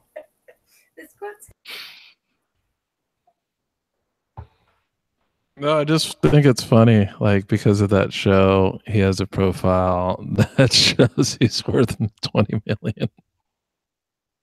Well, I know he's yeah, not because I've heard there's him no, talk about it, but yeah, I remember when he yeah, was on Eric Hunley's podcast, he talked about how Harvard was really expensive and he had to ask, I think it was um Callan's mom bought him a computer or something like that, right? yeah. He So, often says that Brian Callen's mom bought him a computer for college. so yeah, My if boyfriend was on I think an unaired reality show with. He was teamed up with Kato Kalin. are you was that's weird. Yeah, I mean, it's Los Angeles. Everybody, especially during the writers' strike of, I think it was 2007, and, like, reality was just a really easy, cheap way to make money for television companies. And so they were just like, what's the dumbest idea we could possibly come up with? Well, What it's still going celebrities, strong. what C celebrities are desperate for attention and will do, or what people will do anything to get on television. Yeah, like I don't know if this is recent, but there was the Dr. Phil with Shelley Duvall. Did you hear about that? A little bit. I didn't see it. It's sad. I only saw clips of it, but it's sad. Yeah. Who's Shelley Duvall? Have you seen The Shining? Yeah. It's the female lead. Oh, okay. She's Robert Duvall's daughter. Um, Oh, she was an actress who I think now she's had a pretty rough life or whatever, And it's that it's kind of disgusting the way that like we create these genius myths about people, give them a lot of power and money, and their empathy and their empathy goes down, their impulsivity goes up. They do crazy, harmful things, and then their lives get destroyed, and then we laugh at them or make fun of them or. Well, I don't even know what happened. I just know that she's not in a good state now. All I know is there's been like a lot of speculation that she broke after like Stanley Kubrick's perfectionist direction and he wasn't like the greatest guy to work with. There's a lot of similar rumors about Stanley Kubrick. I mean, I don't know if perfectionist is the right term. It sounds pretty abusive, the stuff that he did in the pursuit of art. And I love The Shining. It's a fantastic movie. But yeah, I don't know. No, yeah, I heard he was brutal to work with. But I think she also worked with Robin Williams and Popeye. Yes, I know her because when I was a kid, I watched the Fairy Tale Theater, which she hosted. Yep, I And watched it was that just, too. yeah, and it was just all these celebrities. Some of them were really fucking weird. Like, The one I remember the most is the Goldilocks one. I sort of remember that one. But yeah, I mean, I saw all of them. Well, I only Robin remember the Williams was in Goldilocks that one as because well. we had that on tape. Oh, yeah. And we had that and Watership Down, which is in a kids movie. Yeah, that was kind of an intense story. Did they make it a kids movie? No, it's not a kids movie, but it's animated. So I guess my mom at the time said, "Oh, rabbits in the forest. Let me Oh, record it for the kids." I think I saw that animated version when I was a kid. I didn't understand it though. I think I was too young. No, neither did I. All I know is that the only thing I remembered as a kid was, okay, there's some Simon and Garfunkel songs, and then at the end, rabbits fight to the death, Yeah, pretty much. and then a dog murders everybody. The book was like that too. Oh, the book is great. I think I might. I think I suggested it last book club meeting or poll. I think that'd be an interesting book to go over. Yeah, that was a great book. It's a good movie too. Definitely not for kids though. Even though I saw it when I was like 7 years old.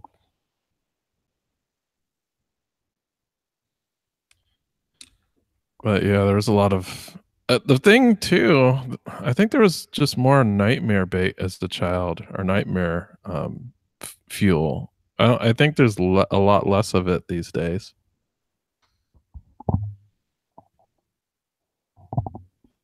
You think so?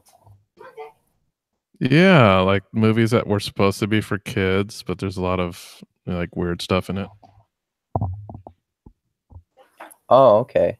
Yeah, I don't know. I'm not really that aware of the kids movies that come out like in recent years, I guess. Like some of the major ones like Frozen or something like that, but I'm not aware of that many of them. Yeah, I'm just talking about like old stuff like that, Willy Wonka, the whole water tunnel scene. It Yeah, And then like what was the second Alice in Wonderland movie as well? Did any of you see that? the one with Johnny Yeah. Depp, the new one? No, the old. Okay, so there were I haven't seen the old ones. the I one I'm don't talking about is it's old. I think it was made in the 80s, but it's called Return to Oz. It has Fairuza Balk in it, the girl from that witch movie. I don't think I've seen that. It's creepy. It's a kids movie, but there's like a lot of disturbing stuff in it. But I think probably kids need more of that disturbing stuff. Kids need to be shocked a little bit, not like not give them like a hardcore horror movie, but just to give them like a little shock. Like what we had like Goosebumps and other stuff like that. Amazing Stories. There were like very mild Hitchcock like things that we would be able to watch as kids, but now it seems like there's not too much terror in kids Except for medium YouTube. anymore. I think the first movie that I ever saw in theaters when I was a kid was Snow White, and I got scared of the witch. The movie? What, like the animated one? Yeah, the original one got re-released or something like that when I was a kid, and so it was the first movie that I saw in the theater, and I got terrified of the witch. Yeah, mine was E.T. I don't even remember watching it. All I know is the first movie I saw. I don't remember. I remember Well, watching it outside of the theater, but not well. I don't remember anything when it came out. I think part of what's happened is, so the movie Gremlins, from what I understand, changed the movie rating system. They didn't have a PG-13 until after that movie because it was a PG movie. They had a deal with McDonald's Happy Meals. So, and the internet didn't exist. So reviews in the way that they are now didn't exist. And a lot of parents brought their kids to that movie, which my mom was one of them. My mom still says, she's like, I felt so terrible. I took you to this horrible movie and I thought I had fucked you up for life. I don't think my mom says fucked up, but although I will say, interestingly, she didn't feel terrible enough for us to actually leave the theater. Like we watched the whole movie. And so after that, there was enough outrage where they were like, I think it's the MMPAA or whatever the acronym is, the people that decide the movie ratings were like, okay, we need a PG-13. And so they changed that. So I think that there's less movies marketed to kids that are horror like. I mean, I saw the Goosebumps movie with my godsons, and it was a little creepy or whatever. But I also saw that Return to Oz movie that you're talking about, Dustin, and it was very creepy and disturbing. So I think that's part of it, is that the rating system is different. But also, I think at least in America, like we're getting away from, I don't know, like violence seems to be more okay. Like you can have a lot of violence in a PG-13 movie, but not some of this weird creepiness that we were subjected to. But also the internet exists. So kids have access to watching a whole host of horrible atrocities that are real and not fake. And you Well, can't that's and you true. can't see like anything sexual, like any sex or anything like that in a PG-13 movie, and you used to be able to see stuff in like that in movies that, like, including movies that weren't necessarily R-rated. Yeah, I think it's a thing too that, you know, pre-internet age, our media was easily curated by our parents. So, you know, we didn't have access to a lot. It was just what was ever on network TV and, you know, whatever movies that your parents bought for you, and that was about it. Like, is it wasn't easy to get a hold of, you know, salacious things back then. It was quite difficult. Well, and I think too, like the parents now of younger kids are us. I mean, not me specifically, but are the people that saw Gremlins in the theater or saw, movies that maybe they are like, oh, I think that's super inappropriate for kids to watch. And so they're a lot more protective of their kids in that way. And I don't have kids, so it's really easy for me to say that I don't think it's that big of a deal, but I'm not a parent. Yeah, it might not be like, if you just compare ourselves with the rest of the world, there's probably children who see much more worse things in real life than they would see, you know, on a television screen or in a video game or a movie. But you know, when I was a kid, like some movies like would scare me. So if my parents wanted to watch something, I would just kind of retreat to my room. Like I remember like RoboCop 2 freaked me the hell out. So I couldn't even try to watch it when it came out. Like I was super freaked out by any like horror movie or anything with the inkling of, you know, gore. Something as simple as RoboCop 2. I think Gremlins 2 kind of freaked me out too. I remember seeing one as a kid and I was like grossed out. But yeah, it's different. Maybe the CGI like makes it easier because it looks super fake. I don't know. It's also a question of what you kill. Like, there's a reason why zombies and aliens are so popular in movies and video games, because then you're not killing people. Yeah, that's pretty good. That's pretty true. And most of what people can handle usually has to do with something that they can't see, like replace themselves in that situation. So yeah, it's zombies and aliens. As long as the blood is green, your video game is not going to get an M rating. You know? you can get away with a lot. Like with Mortal Kombat, I think I read a book about the console wars recently, and in order to get past things, they did when they came out with the console versions of Mortal Kombat, they did things like remove blood, take out the gruesome fatalities. But like the difference between an M-rated game and not would be blood and people getting blown up to bits in a graphic way. But who knows? I was very squeamish with blood as a young movie watcher. Well, and this kind of ties back into Mudbound a little bit too. Like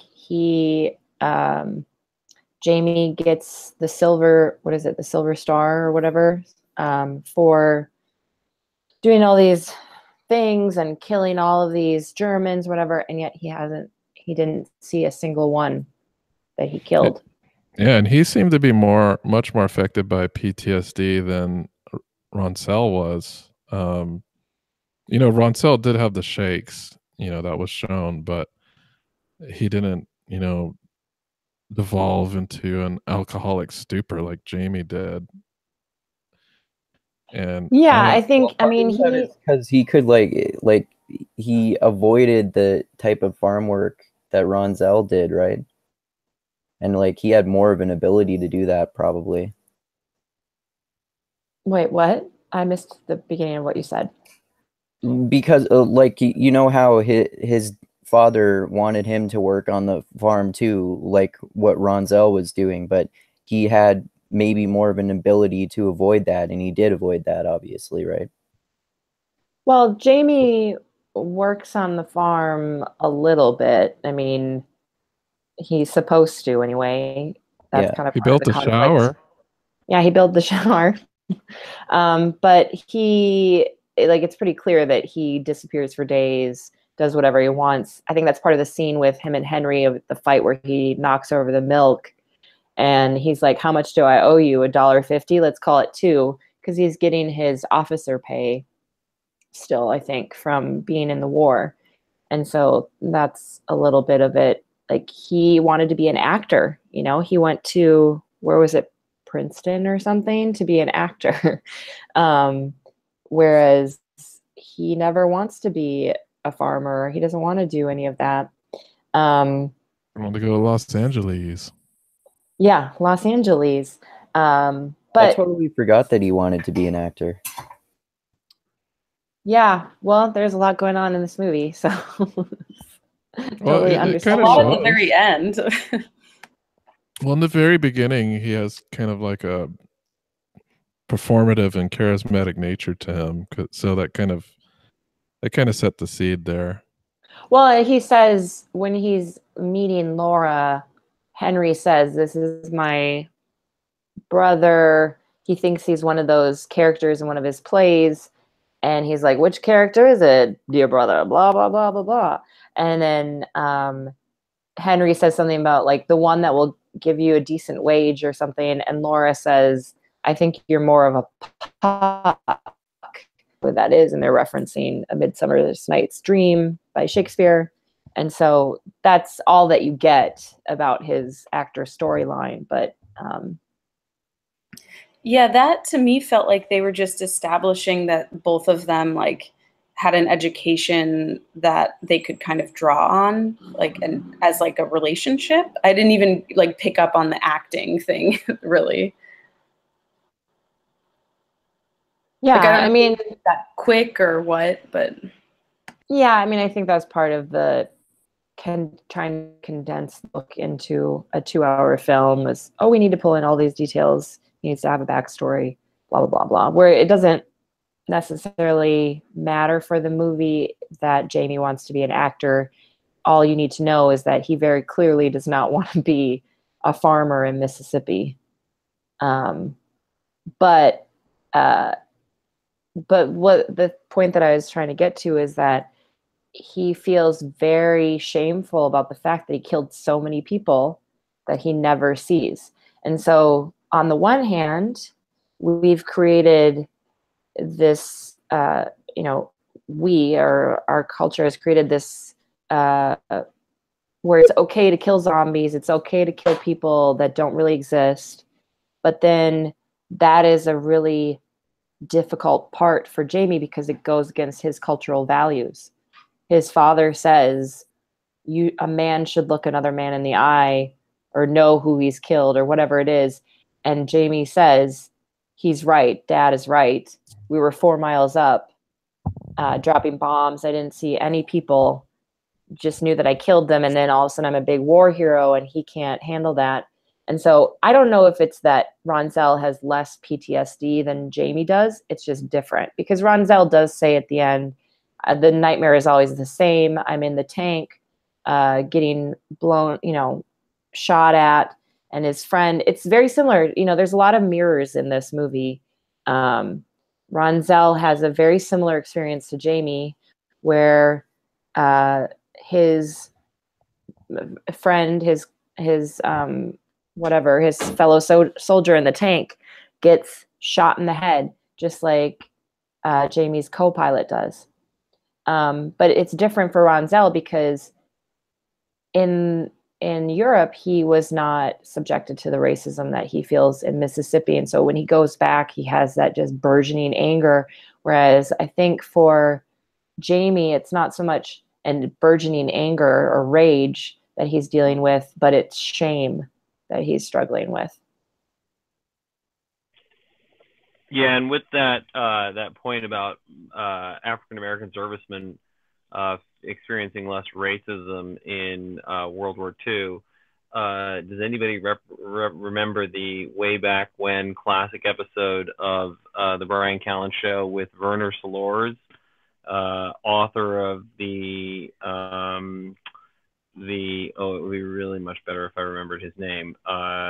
The Desperation of Solitude or something like that. I have to look it up now. Yes, make sure you post it. Oh no, you might not be able to, but whenever you find it out, I'd probably want to listen to that episode pretty soon. So check it out. The Temptation of Despair. That was what it was.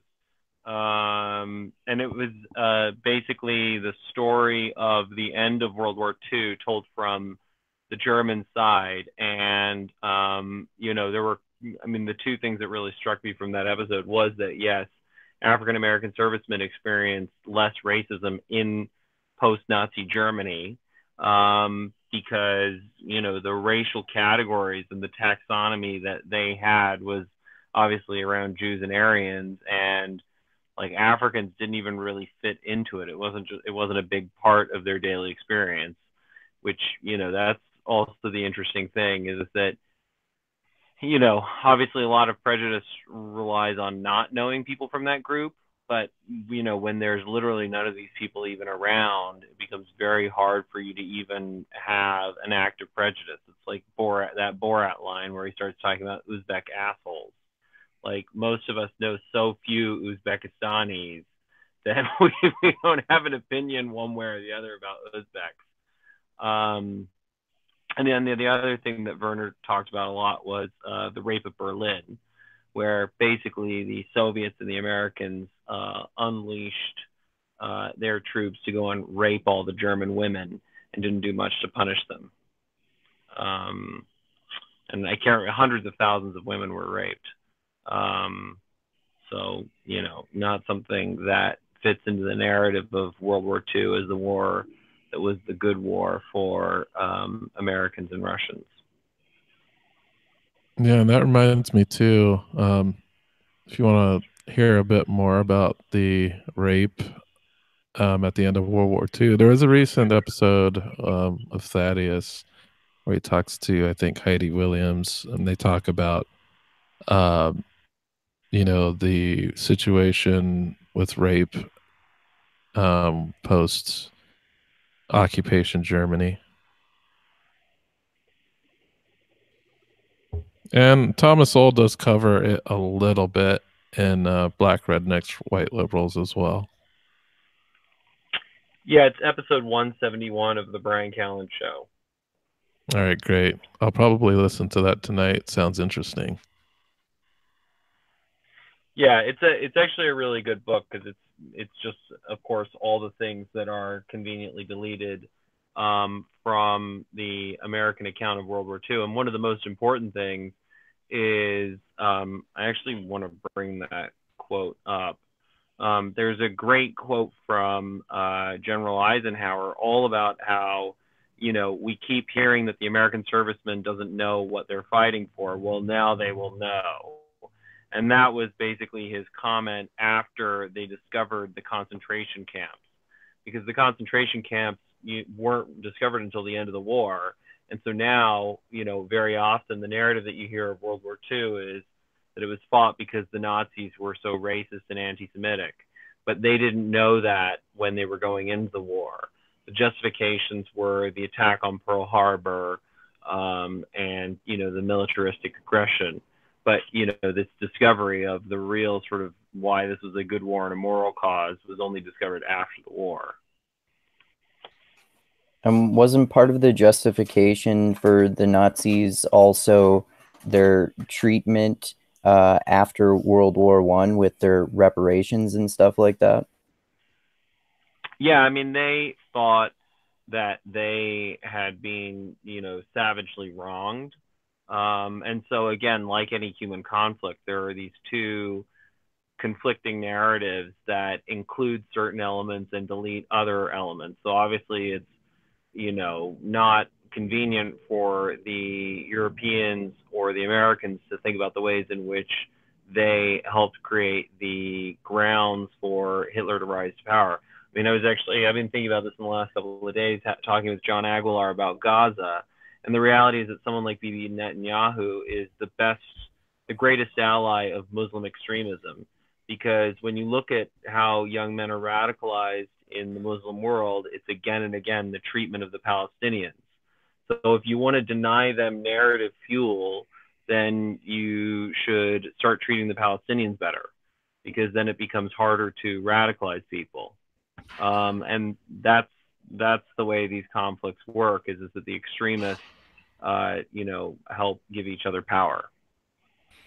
Yeah, I think you're 100% correct there. And I've also been thinking about the Israeli Gaza situation as almost an exact repeat of what happened after World War One, where you have this society that's has a very hard life and survival, like the Germans after World War II. They were barely chugging along. They had some starving people, and then this charismatic leader comes in and points to those who are causing them this harm and rallies the populace around that. And I feel that it's very similar in the way that Gaza is going. So you have this depressed economically, and this population that has no resources and no recourse, and they do point to who they believe that are oppressing them. I think it is just the same replay of history here. Yeah, and I think the added layer on top of that is that it's not just people in Palestine who are pointing to the treatment of Palestinians. It's the Arab and Muslim population worldwide. There's a great article from Wajahat Ali that's in the Atlantic this month. And it's all about basically, when he was a young Muslim guy at, in college here in the United States, they didn't talk about any of the other things that were being done to Muslims worldwide. And, even the sermons about the Quran weren't that impressive. The stuff that was repeated again and again and again, and that was the most emotional, was the treatment of the Palestinians by the Israelis.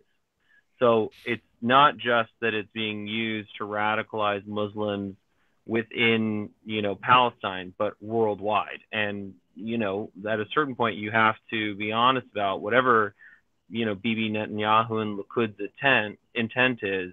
that the effect that they're having is to promote the radicalization they claim to be trying to stop or trying to hold at bay. Yeah, I totally Can you agree. send me that article? With pleasure, Andrew. Thanks. Yeah, I do see if if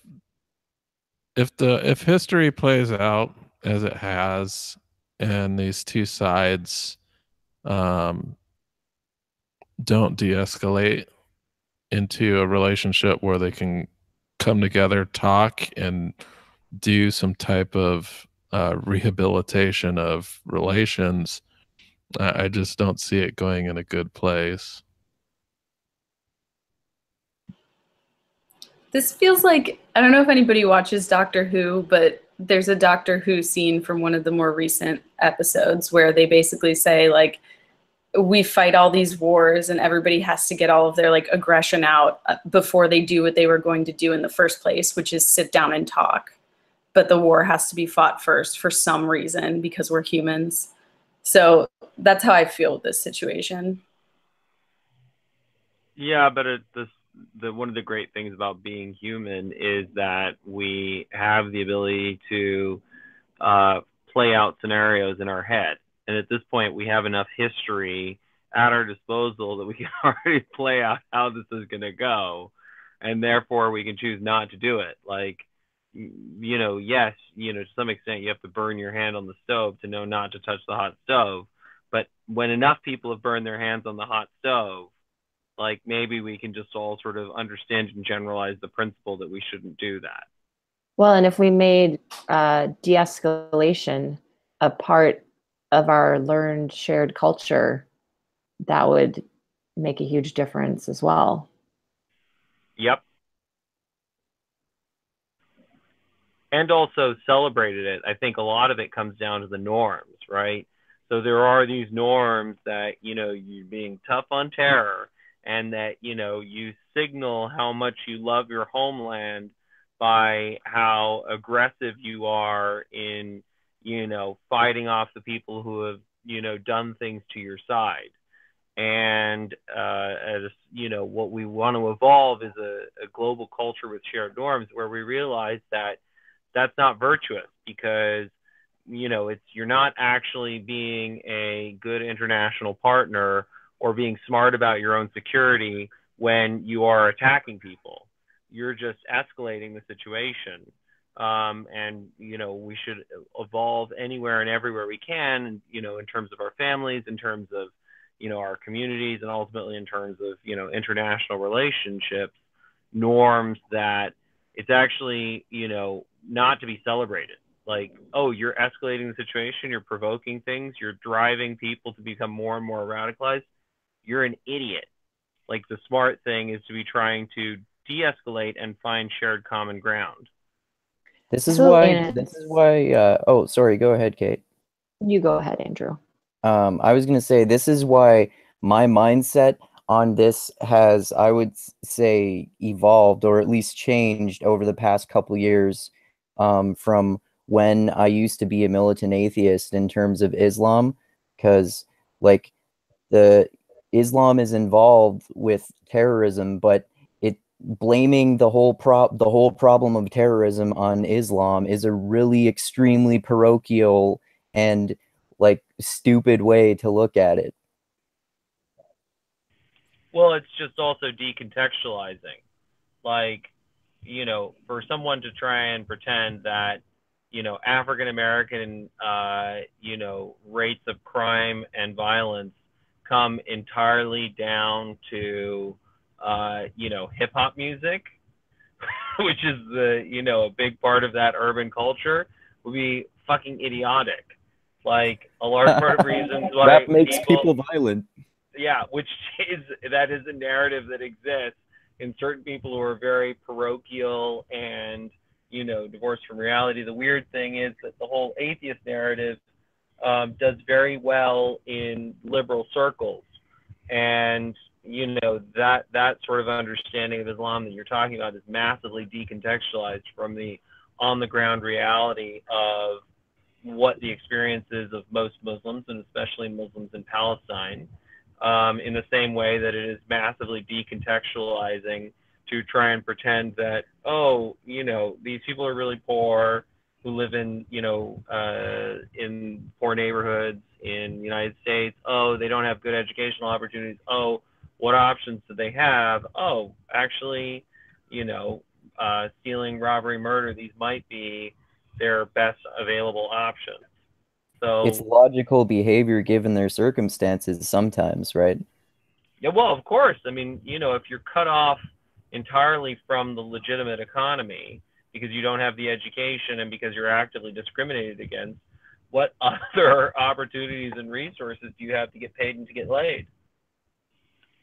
Be a rapper or a basketball player or a boxer or a football player. Or a drug kingpin. And I think Yeah. it's, I mean, the conversation with Freeway Rick Ross and Cost Mart, very much point to that. And, what we really need is a path to dignity for everyone, regardless of race, color, or creed. Yeah, I thought that Cross Smart was really good. Like, it shows that they do have the entrepreneurial skills to get something off the ground. It's just how can you use those skills in a way that won't land you in jail one day? But it does show, hey, they can start a business, they can hire employees and manage lots of money in a highly illegal way, which is probably even harder than running a legit business. Yeah, like Freeway Rick Ross is a phenomenally successful entrepreneur. He just did it in a legal industry, right? Well, and that's why I love that line that Koss used of that, which I think he got from Defy Ventures, which is very much focused on this, which is that, illegal entrepreneurs can become legal entrepreneurs. And, from the conversations we've had with Sean at Leavenworth, like, he's like, inmates are some of the most innovative people. Like, you look at the ways in which they innovate ways to work out, or they innovate ways to make weapons or smuggle in cell phones inside their butts, or, to create, decent edible food in prison. Like, that's innovation. It's just, again, teaching them hey, everything you know about innovation, take that from the illegal world and bring it to the legal world. And Koss has done that, and we should, celebrate that example and encourage more people to follow that example. Well, I'm going to say for sure they certainly aren't smuggling iPhone pluses up their butts or anything like that. It's called hooping. Or little Samsung Note phones. Well, I think you guys underestimate them because it's called hooping, to smuggle things in your butt, and you would be amazed at what people who hoop can smuggle in their butts. What's Note hooping? 8? There's no way someone is fitting a Note 8 up there. Maybe not you, but part of it is that by hooping successively, they're able to expand their butt space. So they can. So what do? They make like a makeshift butt speculum and then just like shove stuff up there? I think, if you're really interested in hooping, then I can find an article for you, but I don't know that Kate and Alex Bello are really enjoying this conversation. It seems to happen like enough times where there gets to be like one part of the conversation about like penises or whatever, and it's cool. Well, everybody has a butt, so we're not excluding them. So that's very true. Yes, we've got everybody has a butthole. Yep. But the difference is that women generally have a much higher disgust reflex than men. So, we have, that is one area in which our biological differences are something I think we want to respect for the purposes of making this an inclusive conversation. I know, but they've seen Orange is the New Black. That's very popular among women, and there's some gross stuff that goes on in that show. That's true. But that conversation, that is not a mixed mental arts chat.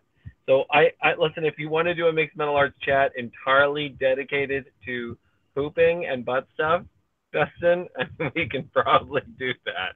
No, I don't. I think someone actually suggested that, but I don't think I should do a mixed mental arts chat exclusively about pooping. I just wouldn't think how that would be productive. Yeah. But I think that the point remains is that, yeah, if you provide people with a good path to dignity, then they'll follow it. And if you don't provide them with a good path to dignity, either because they're excluded because of racism or not having had a decent education, or they're excluded because they literally, there's a wall that's been built and they have to go through these massive checkpoints to even get employment opportunities, then they're going to try and beat their own path to dignity. And part of it is that, they're going to go for the easiest available solutions. And the easiest available solutions for people in the ghetto are often drug dealing. And the easiest solutions for people in Palestine and Gaza and the Arab world is some sort of, Islamic extremism that promises to remake society in a better way, even if it's not actually going to deliver that.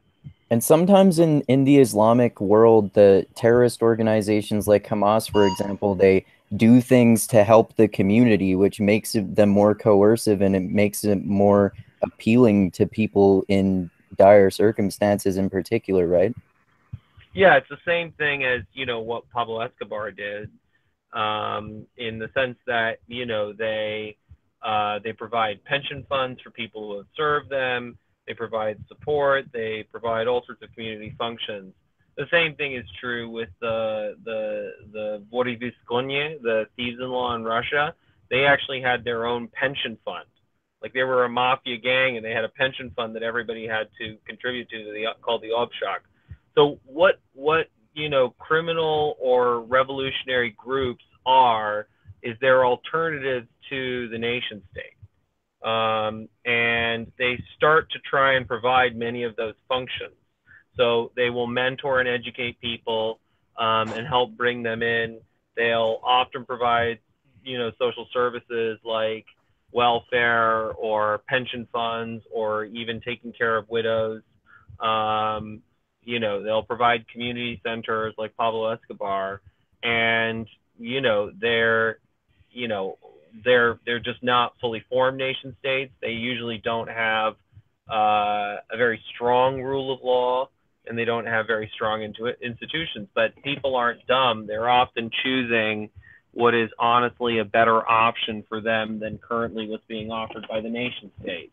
So who takes better care of people in, say, the ghetto? The U.S. government or the Bloods and the Crips? Well, in some sense, it's probably the Bloods and That's in The Godfather a lot too. More accountable. Yep, same thing in The Godfather. Yeah, that's true. And that also, that's the evolution of the nation state. Like, what's the difference between a Godfather and a king? Like, watch The Tudors and watch The Godfather side by side. They're the same thing. What happens is that over time, the society evolves to have rule of law, and then ultimately evolves better mechanisms of accountability and transparency, like democratic elections. So they're just, they're monarchies. That's what The Godfather is. That's what the mafia is. You think that there's an honor culture among criminals, or that the honor culture that I seem to see, at least depicted in movies and stuff like that, comes from those cultures that that happen to be a part of them, or is it like a combination of both? Well, I think they're forced to be honor cultures, right? Because they can't use the rule of law to settle disputes. That makes sense. Although they do to some extent. They often, like the thieves-in-law in Russia, the Vori Viskonye, they do have a code, and they do have criminal courts within the world of criminals. So sometimes they try and develop some of these institutions, and there is an agreement that is how they will resolve conflicts, and often that's the role that godfathers end up playing. They end up acting like judges as mechanisms of dispute resolution. But you know, Dustin, this on unlike pooping, talking about criminal cultures and how they provide their social functions, that might be a good Mixed Mental Arts chat. I might have to add that to the schedule, but for next week, I know it's a bit nerdy, but I wanted to talk about Star Trek. Booyah! Oh, really? I should watch some Star Trek then. Yeah, what do you TNG mean? You forever. haven't watched it? No, Deep Space Nine, my friend. Sorry about that, but Cisco beats Picard any day. Wait, can we talk about Star Trek 4? The Voyage Home? Maybe. Kate, we can talk about any Star Trek you want. It's the best one. Dusty, well, you know what? I was never. Dusty, what's the best Star Trek that you recommend that I should watch? Deep Space Nine. Well, you should probably watch TNG because everybody watched TNG. Like, I think I watched a little bit of that when I was a kid, but that's pretty much it. Yeah, DS9 is just for like the hardcore. Do you have like a starter pack for people? Yeah, TNG is a starter pack. It's like every episode is pretty much disconnected from each other. So every episode is its own story about this space crew that's explorers, and they find new things every single episode and new ethical dilemmas, new moral dilemmas. It's also very similar to Star Trek Voyager, which I think is kind of a more updated version of The Next Generation, but not as good. And then there's Deep Space Nine. That's Deep Space Nine. They just get very deep into the lore of Star Trek. So you're learning more about what the Federation is. You know, how so that it's not so much this paragon of light. There's they explore very gray areas of this Star Trek universe. And it's a long form story. It's not like the episodic nature of the other ones where they tell a different story every episode. There's very large or overarching stories in Deep Space Nine. But Alex Bello, on the off chance that you don't want to watch all 9 seasons of TNG and that's what I was going to ask however about. many seasons of Voyager, like there are a few real classic episodes that might be a good starter pack. The 3 that I would suggest are The Inner Light is maybe one of the best episodes ever made and has great music. Darmok is really good and very interesting and talks about language and how we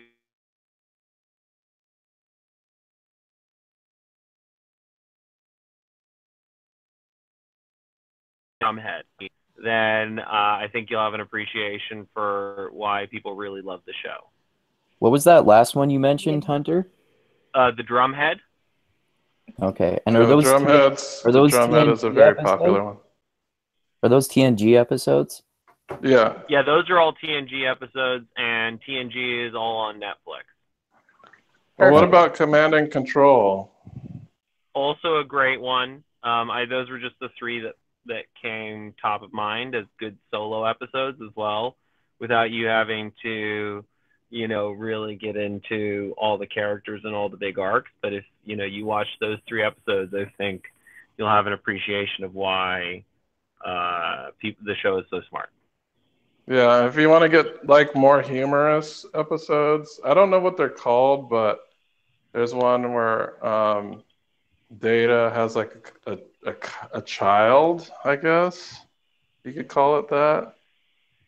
Sad and funny at the same time, and any episode where Data enters a romantic relationship.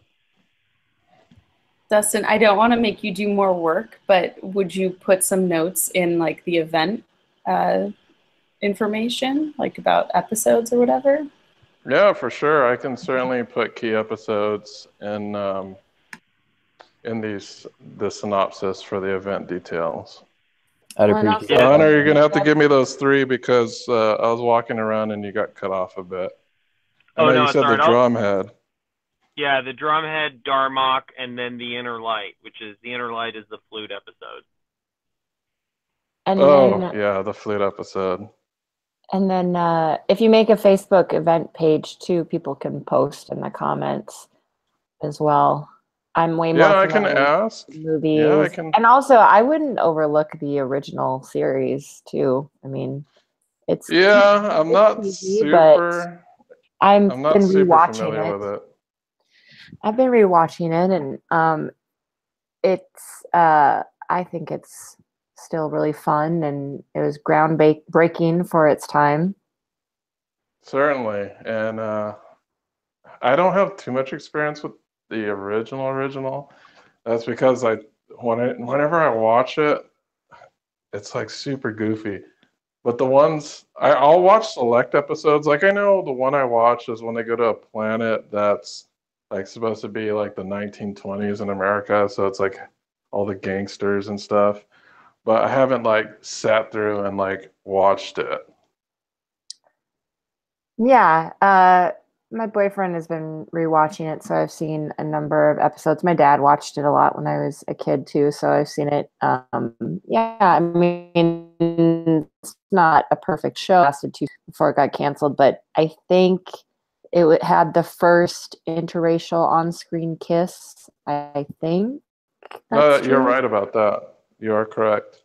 Yeah, and deGrasse Tyson talks about how oh my god, I can't remember the Uhura, but anyway, she wanted to quit the show. She was at a party. Martin Luther King Jr. was there, and he said to her, like, do not quit that show. You are on television and you're a role model for a lot of African American people.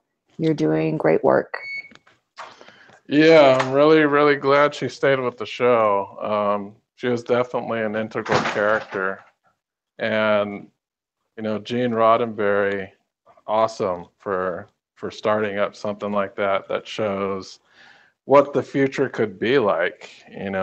Star Trek is very different from other sci-fi where you see, most other sci-fi, it's usually like a future dystopia, or, nations at war. But Star Trek was just about exploration. And, what type of crew that they had was always a multi-faceted crew from different backgrounds.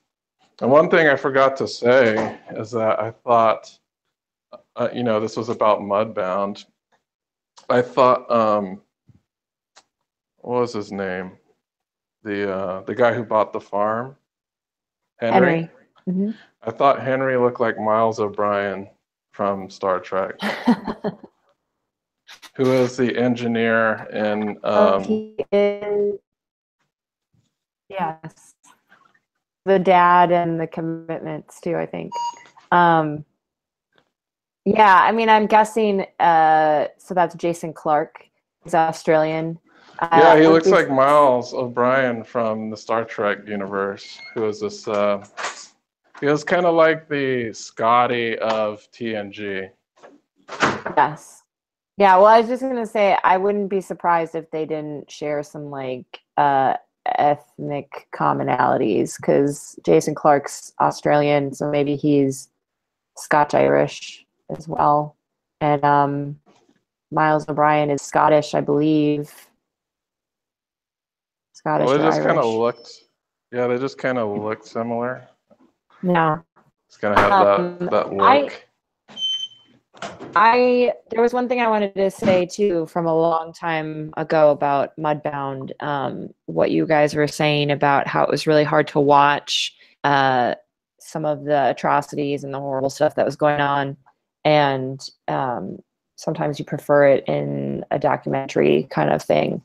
I totally understand that, but I think one of the values of fiction, and I think Ken Gordon talked about on the Mixed Mental Arts podcast with Brian and Hunter, is that the difference that you get with fiction is that you are put into the mind space of the characters, and it takes, it really helps you build empathy. And so I'm not saying that like, oh, everybody should watch horrible atrocities because it's important or whatever. But I just wanted to throw that out there, that I agree.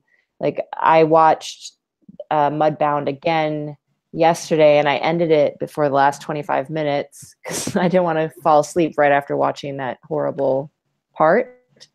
But at the same time, it's like, it really makes it real for me as a person so divorced from what it was like to live in the South, be Black in the South, be a woman in the South, whatever it is. Like, it made it a lot more real for me than just watching a documentary probably would have. I totally understand that. Alex and I were actually talking about this yesterday, about how that's one of the appealing things about fiction, that it can help you immerse yourselves in characters more than like in movies too, obviously, than nonfiction. Yes, and it works both ways, it can help end that naive realism too, or the genius myth mindset as well. You see Henry, who, they didn't maybe do the most complete job with his character in this movie, but he, no matter what shitty things that he does as well, he really stands up for his family. He really stands up for his brother.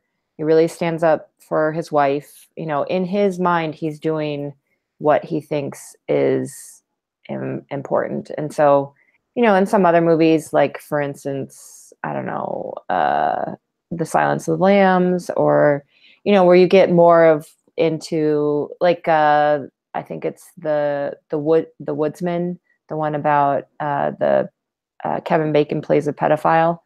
Like, you get more into like the villain's headspace, and you can kind of see not that Henry was a villain, but you know what I mean? Like, I think that is one of the really important parts about fiction. And, on the one hand, it's like, it might be easier to watch zombies get mutilated or killed or whatever it is because they're not real to us. But I think it's important to also watch other hard things, I guess is what I'm saying. Oh Try yeah, to I totally combat our agree. own desensitization, whatever the word is. Yeah, every few years I force myself to watch Schindler's List. So that's just to make sure that the empathy about these past events in history, like, I rewatch it just to ignite that again. Like, if I feel I'm getting disconnected from just, historical events in general. And I do think that out of all pieces of media regarding the Holocaust, nothing makes me feel more for the Jews than Schindler's List, even though it is a dramatization. It's not a documentary, but it does show, these characters that you can easily connect with. It's harder when you do that in a nonfiction way, but I think just this way that they still tell the story in that movie shows that, okay, there were some good Germans. There were also, these people that were going through horrific times. So it just gives you, a little bit more empathy for, world events when you just think about, okay, what's going on today, the Gaza situation. Um, it tells me, okay, there's some good Israelis, of course. And, not everybody is evil on one side and everybody is justified on one side. So, Well, and yes. I think even more than that, it's a reminder that we're all just humans. And so we're all subject to cultural pressures. And there's an Ani DeFranco song where she says, if I were you, I'm sure I would be exactly the person that you are. And I think that's the benefit of fiction, is to constantly put yourself into different people's consciousness and understand that you would be exactly who they are if you were in their situation. Totally.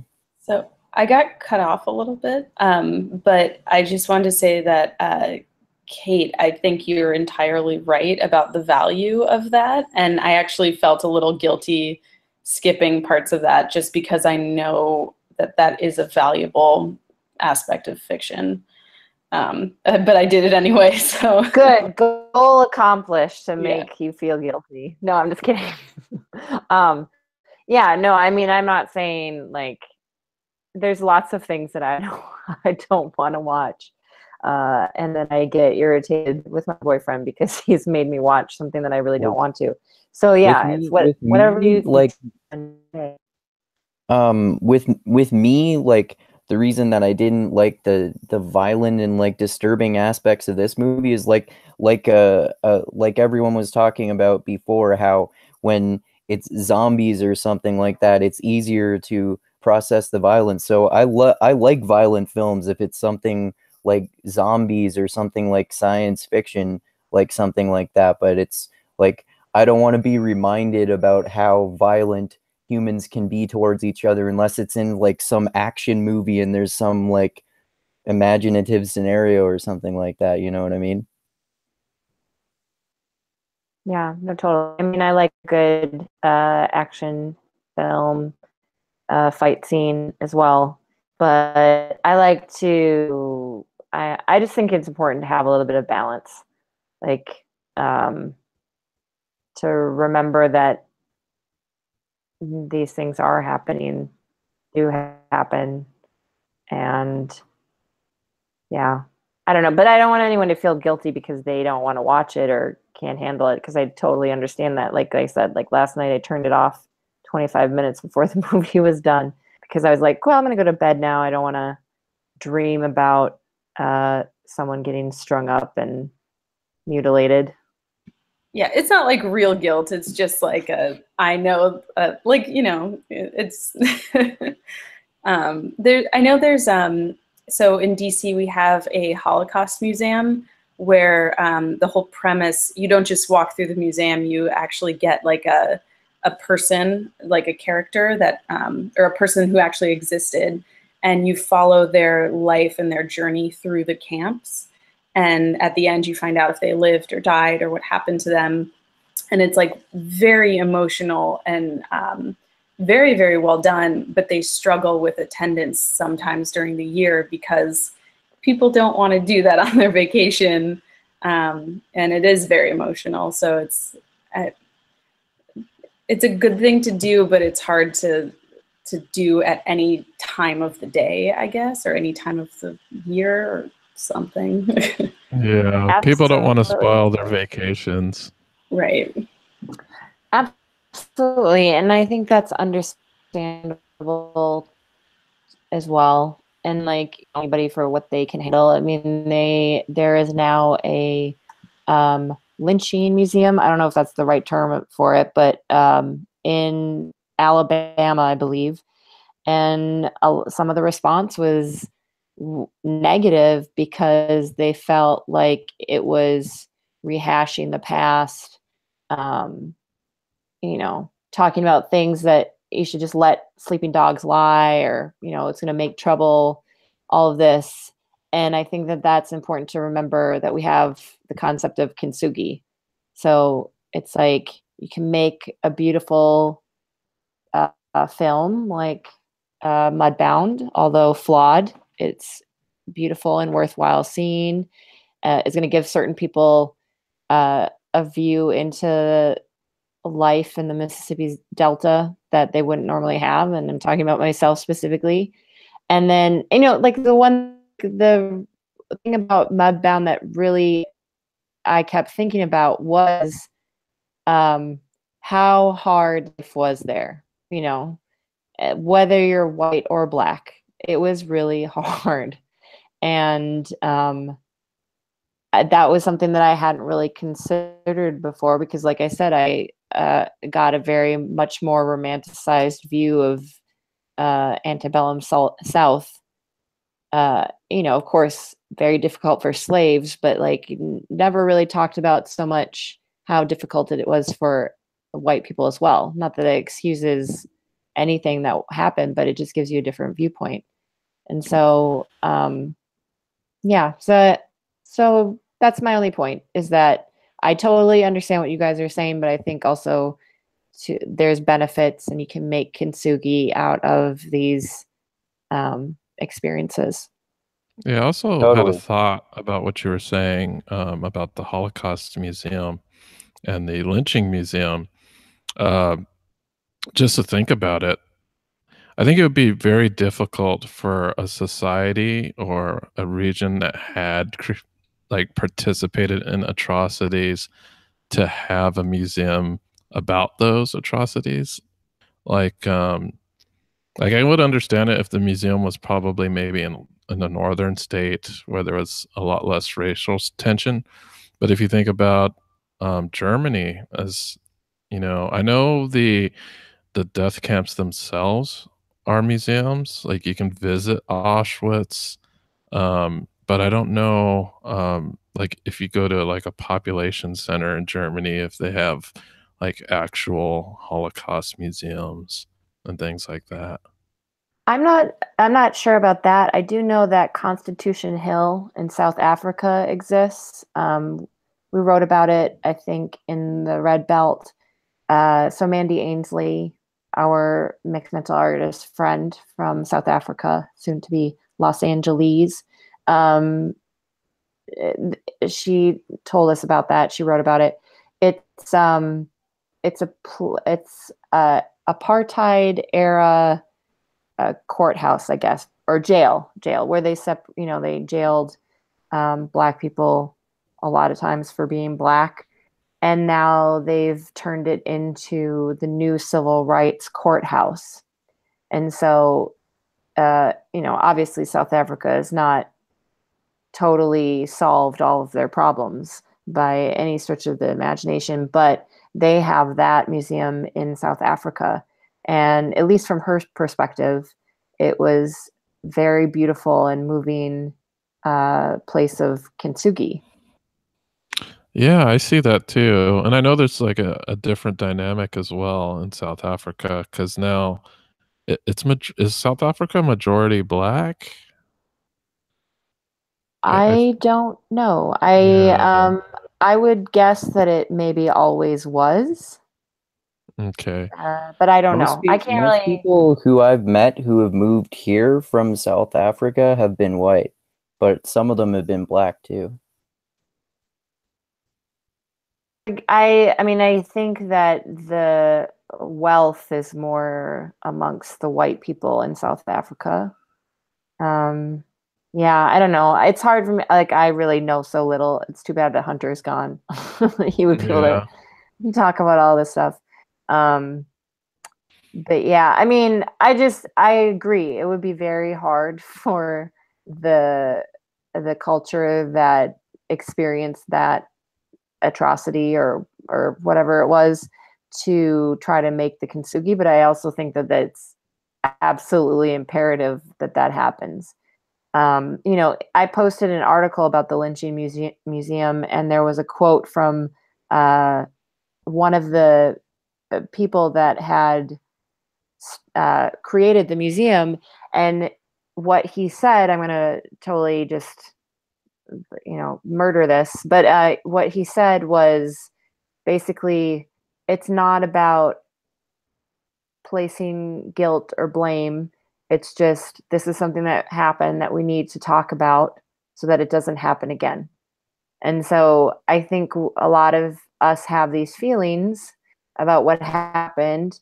And even though we weren't necessarily involved in it, maybe directly or indirectly, but like we just have to figure out a way to reconcile those feelings, and so that we can have honest kind of stuff.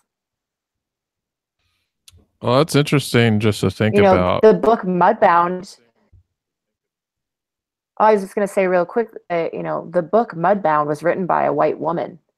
And I don't know much about her or anything, but, you know, a lot of people would say that's not okay. I don't know if you know about, I can't remember the guy's name off the top of my head, but he wrote a,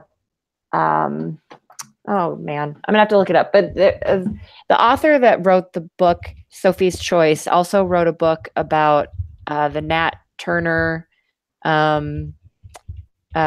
was a slave who led a revolution, a revolt, and oh, his name was William something. Anyways, he basically was ostracized for writing this book, which I read it. It's a first-person narrative, I believe, about Nat Turner. So he's writing as Nat Turner. He's a white guy, and a lot of people didn't like his representation of Nat Turner. And it turns out that I think it was James Baldwin had dared him or challenged him to write this book, and so he wrote it.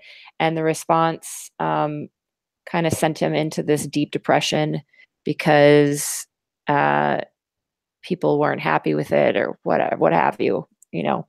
But I think I want us all to get to a point where, like, race doesn't mean anything biologically. It doesn't mean anything. And we all have feelings. We all have different roles that we've played in our cultures, but none of us created culture.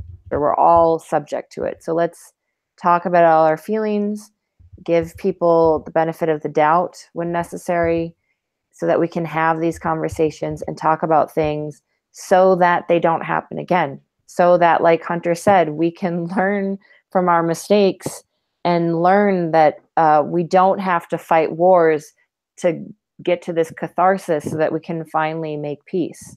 Why can't we just talk about them before we have to get to the point of fighting about them?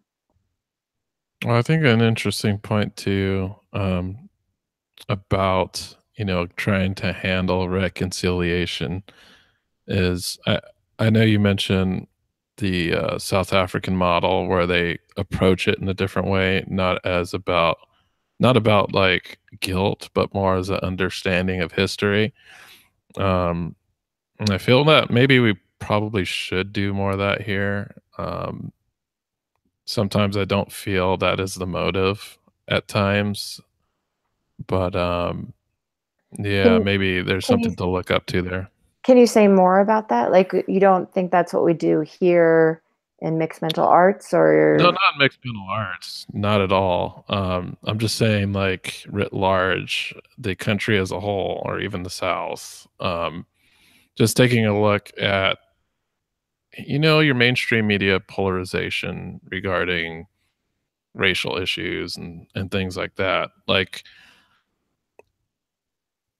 I don't think forcing guilt onto a populace is going to help the reconciliation process. Yeah, I mean, I will borrow from Esther Perel or whatever, where I think guilt is okay, but shame is a different thing. So it's natural to feel guilt if you did something that maybe was wrong. I don't know that, like, we might be talking about something completely different. Maybe you're talking more about like white guilt, quote unquote white guilt or whatever. But yeah, but I would agree. Like, I don't think that, yeah, I think it just comes down to naive realism, that idea that, like, oh, I could never be a Nazi. I could never be a slave owner. I could never be whatever it was. a terrorist. Like, I am sure that if I was in those situations, I would be whatever it was because I'm a human. Yeah, I agree with that. And what you guys were talking about with the de-escalation and Gaza and all of that is, I also see it amongst quote unquote liberals, you know, like, oh, if anybody says anything racist, we should just shout them down forever instead of like, let's talk through this. Let's work this out instead of just like, nope, you're on the wrong side of history. You're always going to be on the wrong side of history. Therefore, we, you know, you're not a moral person. Blah blah blah blah blah. And that's happening with the Me Too movement a lot. Yeah, say more about that.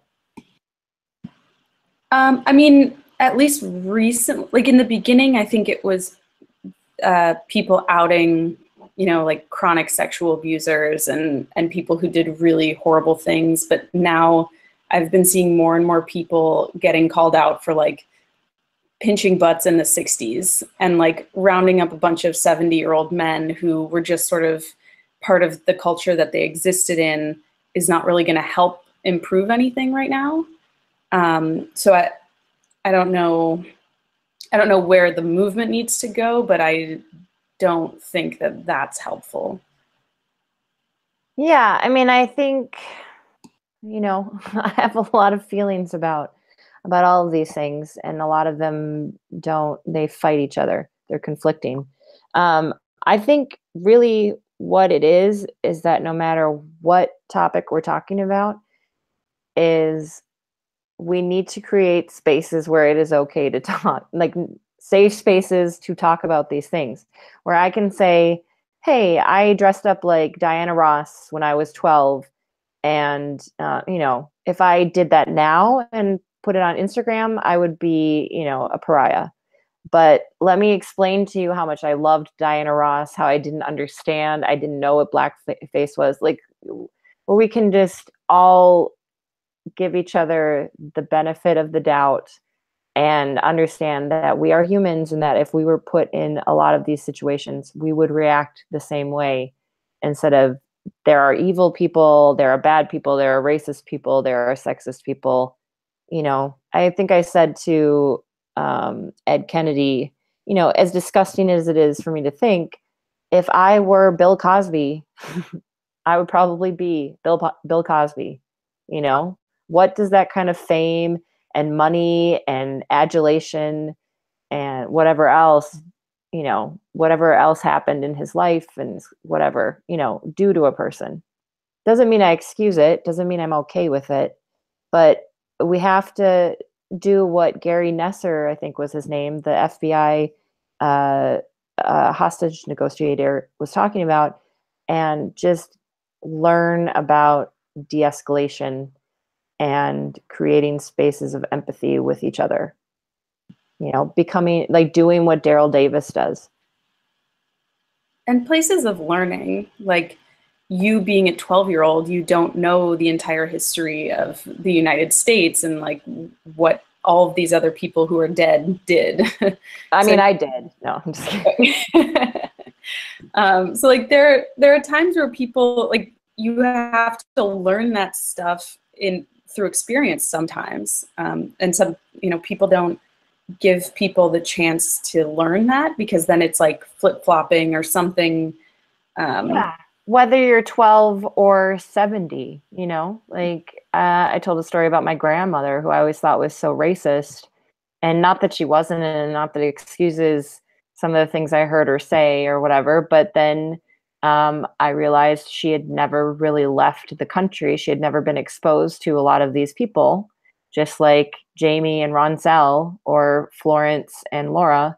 And she got a different story from this Antiguan woman, and treated her like, became friends with her. So we're not locked into our boxes.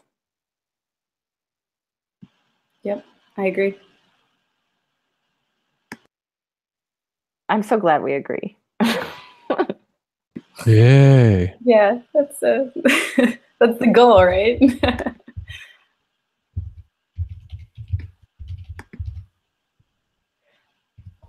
Anyways, Sorry. guys, this has been a very fun, lovely chat, and I am so glad that I convinced a bunch of other people to watch this movie that I really liked, so that we could talk about it. But I unfortunately have to go to work.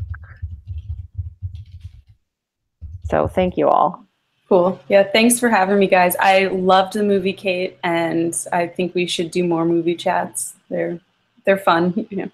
I'm all for it. Yeah. Lots Yeah, of if you guys ever have suggestions, certainly let me know or post it in the Facebook group. Yeah, Fight I Club and the always have Matrix. suggestions. Sorry, go ahead, Andrew. I said Fight Club and The Matrix. Damn it, two movies that aren't on Netflix. You have to Oh, do make they have to me. be on? Matrix is on Netflix. Is it? Yeah. Well, I don't need to actually watch it again. Probably watched it a dozen times. Me too. Also, a PSA that lots of local libraries have movies on DVD. If anyone still has a DVD player. True. I might. I don't know if my Xbox plays DVDs. Oh. I think it does. I think it does. All right, guys. Well, thank you so much. And I will talk to you guys next time. Have a great, if you're in America, have a great Memorial Day weekend. And Yeah, thank you, awesome. Dustin, so much for making these possible. I really, really appreciate it. Oh, These this would is not what I look happen without forward you. to. This is what I look forward to every week. And before you go, did you have any things you wanted to plug? Things you wanted people to check out? I don't have any really personal plugs right now, but I would. I'm going to watch the movie. The next movie that I'm going to watch is Slam. It's a movie from the 90s that I. Slam. Da, da, da, da, da. Let the boys be boys. Probably no one knows what I'm talking about. I'm sorry. I don't. But anyways, that's the next movie that I'm going to watch. So if anybody's interested, you can stream it on Amazon Prime. And it's been a long. I watched it in college in the 90s, and I'm going to watch it again just to see how it holds up. Basically, just the quick premise is this guy, he gets arrested for selling drugs, and he goes to a writing program inside prison, and it's just about his journey of coming to terms with his culture and the things that he learned and how he's going to make a new life for himself outside of jail, basically. Sounds cool. Yeah. Anyways, I love you guys. Take care and have a good afternoon or evening, night. Yes, Bye-bye. evening on the West Coast It's as actually well. evening here. Yeah, so it has to be evening here too. Bye-bye. All right. Well, thank you for joining us. All right. I got to get going soon too because I'm gonna go watch Deadpool too. Plug it up. Okay. So anyone is interested, there's my Mindgasms podcast. It's at Mindgasms Andrew Meitzer on YouTube. My last name is spelled Meintzer. I talked to Alex Bello yesterday on there, and I've talked to Dusty before. Many more awesome conversations to come. And then there's also my blog it's with the Mindgasms blog, mindgasms.theblogpress.com. And then I'm on the Twitter, Andrew Meitzer, and the Facebooky Booha, same name. And I also have a Patreon page too if anyone's interested for my podcast. And yeah, that's pretty much it. All right. Thank you, Andrew. And Alex, did you have plugs? Well, I was just on the Mindgasms podcast, so you can go watch that there on YouTube. And no other plugs really. But Don't you have a Twitter? I do have a Twitter at Alexandra C. Bello. All right. Awesome. Well, thank you guys for joining. And if you want to help support Mixed Mental Arts, we have a Patreon as well. And we do have a website with a bunch of awesome articles, and you could check out the belt test beta. And if you want to further support us without, actually putting a donation in, if you do like Amazon and you love shopping on Amazon, we have an affiliate link on the bottom of the page. And what's great about that link is you can bookmark it. So anytime you go shopping, you just need to click on that bookmark page, and we get a little bit of a kickback from Amazon. Great. If you want to follow our social media accounts, we got everything. We got Twitter at Mixed Mental Arts, and we got the Instagram at Mixed Mental Arts, and of course we have a Facebook page, and we have a very active Facebook group who likes to argue about Jordan Peterson all the time. And if you like to argue about Jordan Peterson, please join us, but really please don't argue about Jordan Peterson, because we just don't want to hear about Jordan Peterson all the time. But yeah, Facebook group is great. We're all on there, including Hunter. And if you want to follow my personal stuff, hopefully I'm going to get a video done. Unfortunately, my hard drive died, so I lost a lot of good stuff. I'm actually going to have to reshoot a video, but I might not do an actual reshoot. I might just do like pictures and voiceover, because reshooting a video is kind of a pain. So you can check out my YouTube page. It is the Woke Centrist, or just Woke Centrist. I have a couple of videos on there about Black Rednecks, White Liberals, which is a book we are going to be talking about in the future. You can check out those videos, like and subscribe. Please like and subscribe this video. If you look near the subscribe button, please hit the little bell, and that'll give you a notification whenever we go live with something new. And please keep an eye on that. And thank you, everybody, for watching, and have a great evening.